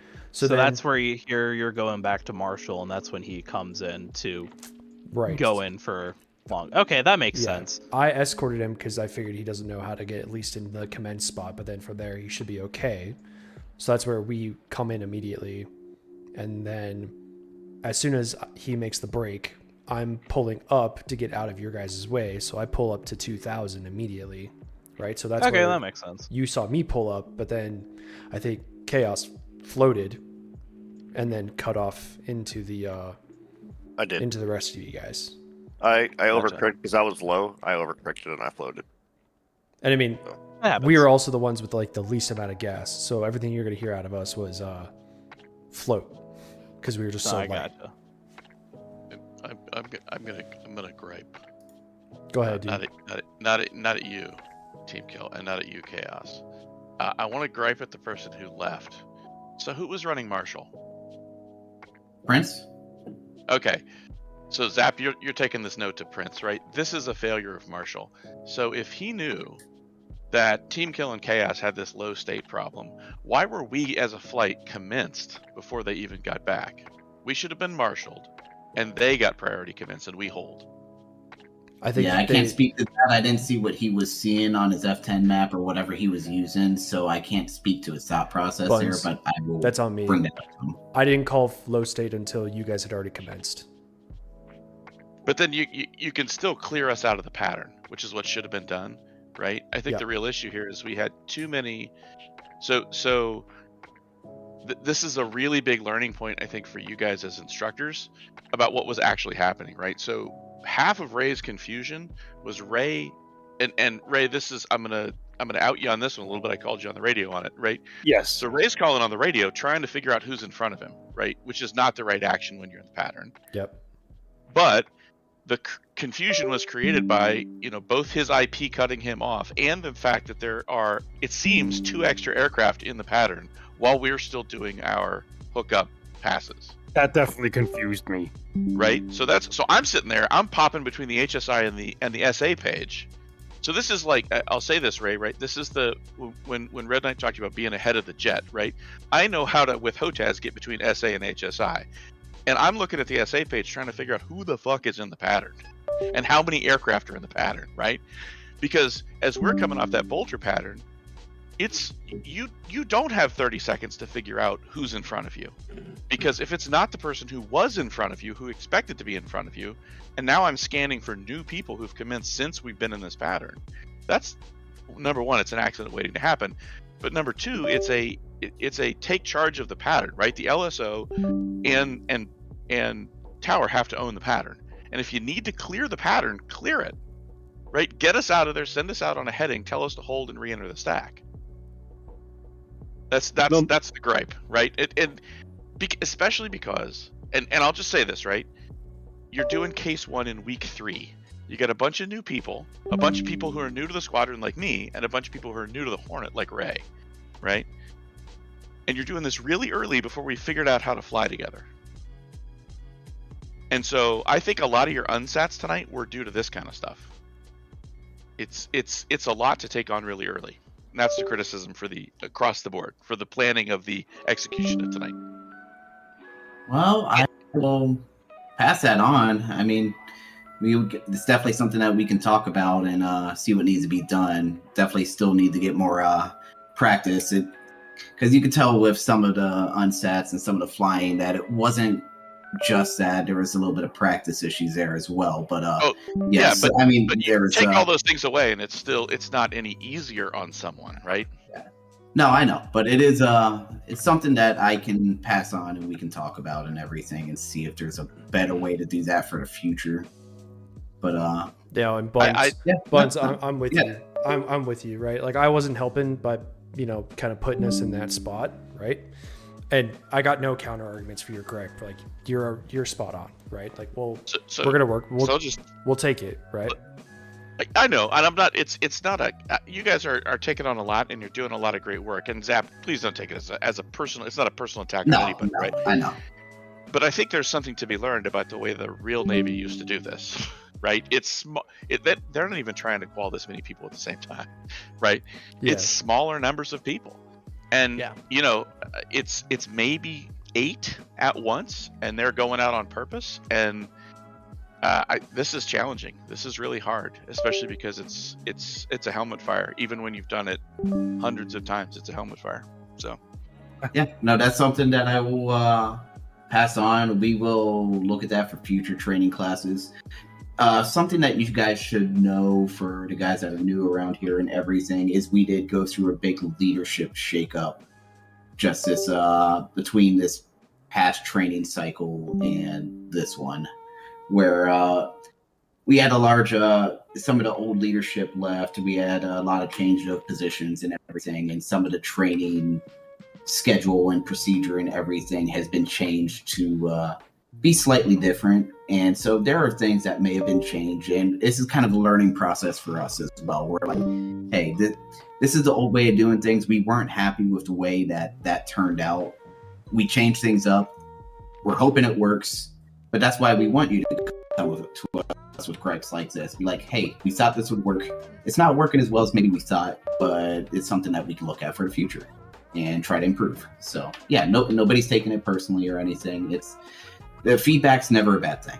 Yeah, so don't feel bad about that. And also realize, right, like this is the debrief where, yes, Buns has it right. Call it a gripe, right? Like this is the space where we want to hear both the stuff that we have to work on and like call it out ourselves. But if I do something and like somebody notices it that I may not have noticed, call it out. Like I totally want to hear that. Like Ryan had a few things for me from flight lead perspective. This is the opportunity for us to like grow and learn. So Buns, thank you. And then this is I think the first time where we've had a good debrief like this, where we've had some really good like points to like take forward, right? So just wanted to like make sure like, yes, this is like a healthy thing. We totally expect this when we have these debriefs for those of like who may not be used to this kind of like squadron atmosphere, if that makes sense. Yeah, because at the end of the day, like, we're a bunch of guys flying virtual jets. We're here to have fun, but we also take pride in what we do. And part of that taking pride is taking accountability. So like I was saying, if you have like, hey, anything to point out about my flight leading earlier, like I appreciate criticism. So no, hey, I don't mind getting called out. You know, I feel like this is the only way I'm gonna learn. You know, because this is a vastly different thing than just being on Wingman Finder. That I just jump on a server with yahoos that just, you know, do whatever. So, you know, I want to explore this sim more, you know, to the fullest with people that are, you know, not as hardcore as some that I've seen, but at least, you know, like there's a little flexibility where just, you know, I like that we're getting together to do the training, and you know that we could even just chat about situations, because I feel like, you know, some things are we harped on, you know, we forget things, going over things. I think this is all great. And Zach, one item for us to also take away, we need to divert. We can't try to force somebody back to the boat if they're like, you know, shit out of luck on gas or traps.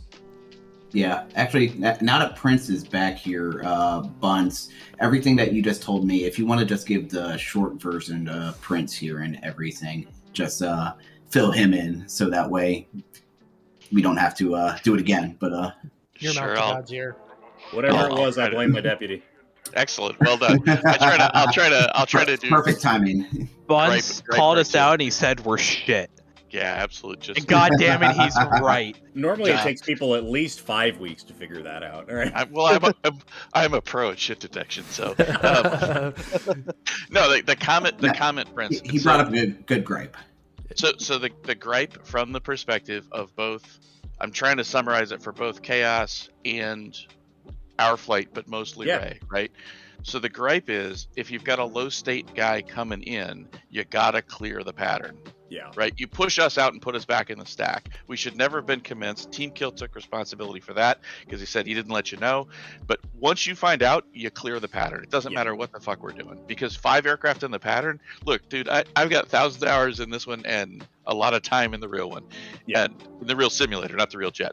And I know all the HOTAS. I know all the switches. And I'm sitting there with a helmet fire going on. Why are there this many aircraft in the pattern, right? Yeah. And that's all. And so there's a piece of this that, just from a training perspective, right? You're an educator. You got a lot of new people, right? And new to you and new to the jet, and putting more gasoline in the helmet and then lighting it on fire doesn't help. So oh yeah, that's I like the divert idea though. That's the really good idea. Yeah. That was my thing for Zap Prince. Like, I had a low state guy and I had no other option but blue water to get him back to the boat. Yeah. Right? Like, we didn't have an airfield for us over the tanker where if like we failed on that, he's got an option. Whereas real world, we probably would have had an option. Yeah. You know, it's kind of funny is I read about a similar situation in Rasmussen's book when he was flying F4s over Vietnam, where he was talking about flying. He was like a section leader or some shit. And he was coming in as number 3. And so they were all dumping fuel at the same time because they were too heavy to land. And then the number 2 guy was coming in for his landing, and he blew his tires out on the runway. And now everybody's just fucking out of gas, you know, like in the pattern, and they can't land. And they're already low enough fuel where they can't really, you know, they got like extended, you know, oh, it's going to take 10 minutes to get this guy off the runway. You know, it takes fucking 30. So now they're shit out of luck, and it was by like the grace of God that they were able to flag down a tanker and get them to meet them back towards the air base at Udorn or wherever it was.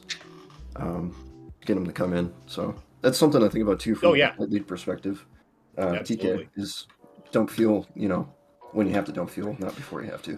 Yeah. Like we probably could have taken off with full tanks and then dumped it, still tanked, and then just dumped it in the stack or whatever. I mean, I called that out while we were still flying. I'm like, we should have never gone with that. Exactly. Like half. Yeah. That's what my group did. We ended up. I said, okay, here, dump to this amount. Oh, that's still a bit high. Dump to this amount.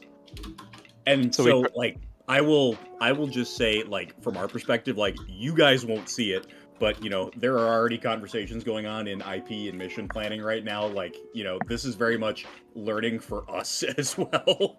Like, we have never, at least to my knowledge, had, you know, I mean, this was kind of a lower key night, but, like, we have more jets in this than we've had, you know, ever. So thank you all for, like, bearing with us. I know it is kind of a shit show at times, but, you know, I hope in a way that makes you feel better as well. And we'll always like look to make it better. Yeah. Anyway, Prince, saw that. I got a call tonight, so I was gonna catch you later, but this gives me a better opportunity to go to sleep now that you're here. So got work in the morning. I will catch you all later. Good flying with you. Sleepy. Better do. Thanks, Opso. Night, guys. Well, bye. Thanks again. Yeah, but no, all good. And also, like, just in that similar vein, like, thank you, because, you know, sometimes, like, you get guys in the program who are like, hey, you know, this seems like it would be a really good idea, but I'm too afraid to fucking say anything. Like, please feel free. Like, I am a dumb motherfucker. I will admit that any day of the week. So if I miss something and you're like, hey, this is very obvious and, like, we should be doing this, let me out, please. You will not get in trouble. You will not get like, fuck you. Don't tell me what to do. Like, please keep doing that. Like, thank you. You guys are part of the squadron. Like, if anybody doesn't want to do it, just tell me. I'll tell them. Fair enough. All right. Let's see. Adding a name to the list. But yeah, no, seriously. Like, yeah, you guys are, you know, doing the training and stuff. But like, you guys are here. You're part of the group. You're part of the gang. Like, hell, you see fucking Boot and Flick and Prince shit posting and stuff. If you want to join in, go ahead. Like, yeah, don't feel like, you know, this is some like crazy hierarchy of like, you know, cadre can do no wrong, because as you have seen, we can and do. So thank you all for bearing with that, and, you know, just, you know, I hope you all do feel like welcome and you want to stick around and you feel comfortable with that, because, you know, that's what this environment is supposed to be. So, well, it's the stingrays, right? I mean, that's the way it's supposed to be. Yeah, exactly. Buns, you're not allowed to leave. I'm sorry. You don't have a choice. You're the voice of reason. Where would I go? I have no home. You're the official guide on now. You lead them all. So I do have a question. Yeah. I have an answer. If it's the right one, that's to be determined. Right. So was the ILS on the boat turned off? Goddamnedest thing, dude. Fucking, I tested cheater. it earlier today. And okay, no, that is not cheating. I paid for the whole jet. I'm going to use the whole jet. But it was turned on. It worked in testing. It worked last time I uploaded it, and it was broken on the other boat too. I don't know why. I hate DCS so much, but you know. It's all good. It's just a lot easier, you know, using ILS than without it. So exactly. Yeah, you don't fucking listen to any of them. You paid for the whole module. You're allowed to use it. Yeah, you magenta line following. No. Hey, I love following my magenta line. It makes me feel so much more secure having that magenta line. Well, no, I mean, point being is that, you know, if we're going to qualify without using ILS, then I need to practice without using it. That's all I'm saying. Yeah. No, To put it mildly, like it should be on. I don't know why it's not. You're allowed to use it. Don't feel like you can't. If that Back in my day, we took off Shut both up. ways uphill in the snow. I turned my HUD off. I don't know about you guys, but I used the backup. I used the little small gauges on my bottom right. It fucking sucks. I turned the HUD off. I shut one motor down. It's like, come on. I mean, back in Look, honestly, I don't even need the. I don't even use the jet. I eject and try to land on the boat. Open the canopy for some air conditioning. Don't give that Flick happened any more today. fucking ideas. That fucking Listen, happened if he hasn't today. thought of that one before, then that's on him. I guess an ejection over the boat doesn't count if it's a collision over the boat, but that's neither here nor there. What did I see? What plane came back today over in Europe with no canopy? Oh, there was a Typhoon, Yeah. RAF Typhoon that landed without a canopy, yeah. Nice. Interesting. Why can't I hear this guy over the fucking radio?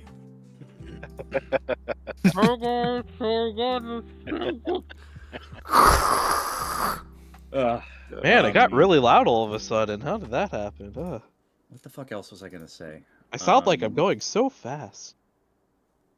Yeah, so next week is bombs, so just JDAM, LGB, very simple. Honestly, it's half an excuse to just get more boat practice too. So just know that that's coming up. Missiles after that, and then case 3. I love case 3. It's gonna be daytime shit weather case 3 this time. Ooh. And, I love just being so in clouds. Just so you know, Valk, no ILS for the case 3s either. Okay, Wow. story time. We did case 3 one time on our last cruise, and the ILS broke, and somehow, I think it was 14 jets in a row, just fucking perfect spacing, perfect traps. I'm going to attribute that to me on the LSO platform because I'm a fucking god. The ILS was working. I thought it was the lights that were fucked. No, it was the ILS. The ILS was busted too. It was ILS and lights that wouldn't come on. I had ILS. No, I distinctly remember because I was in a voice chat with somebody who wasn't flying that night, losing my mind. Huh. Because I know I had to go and, like, figure out how to turn the lights on by a Google real quick to save people. I could have swore there was an ILS. Huh. Yeah, I think the ILS was working that night. It was At any rate, it will. was the previous training cycle. The ILS broke. It was. We had to scrub an entire week of training. Jinx told us that we don't get any overtime, so we gotta go up to ready because he thinks it's still an official debrief. Oh, moving. All right. Well, you guys are officially released if you want to go to bed. Thank you all. We appreciate you. If you're hanging out, see you in the ready room. If not, talk to you soon. You all right? Thanks. See you.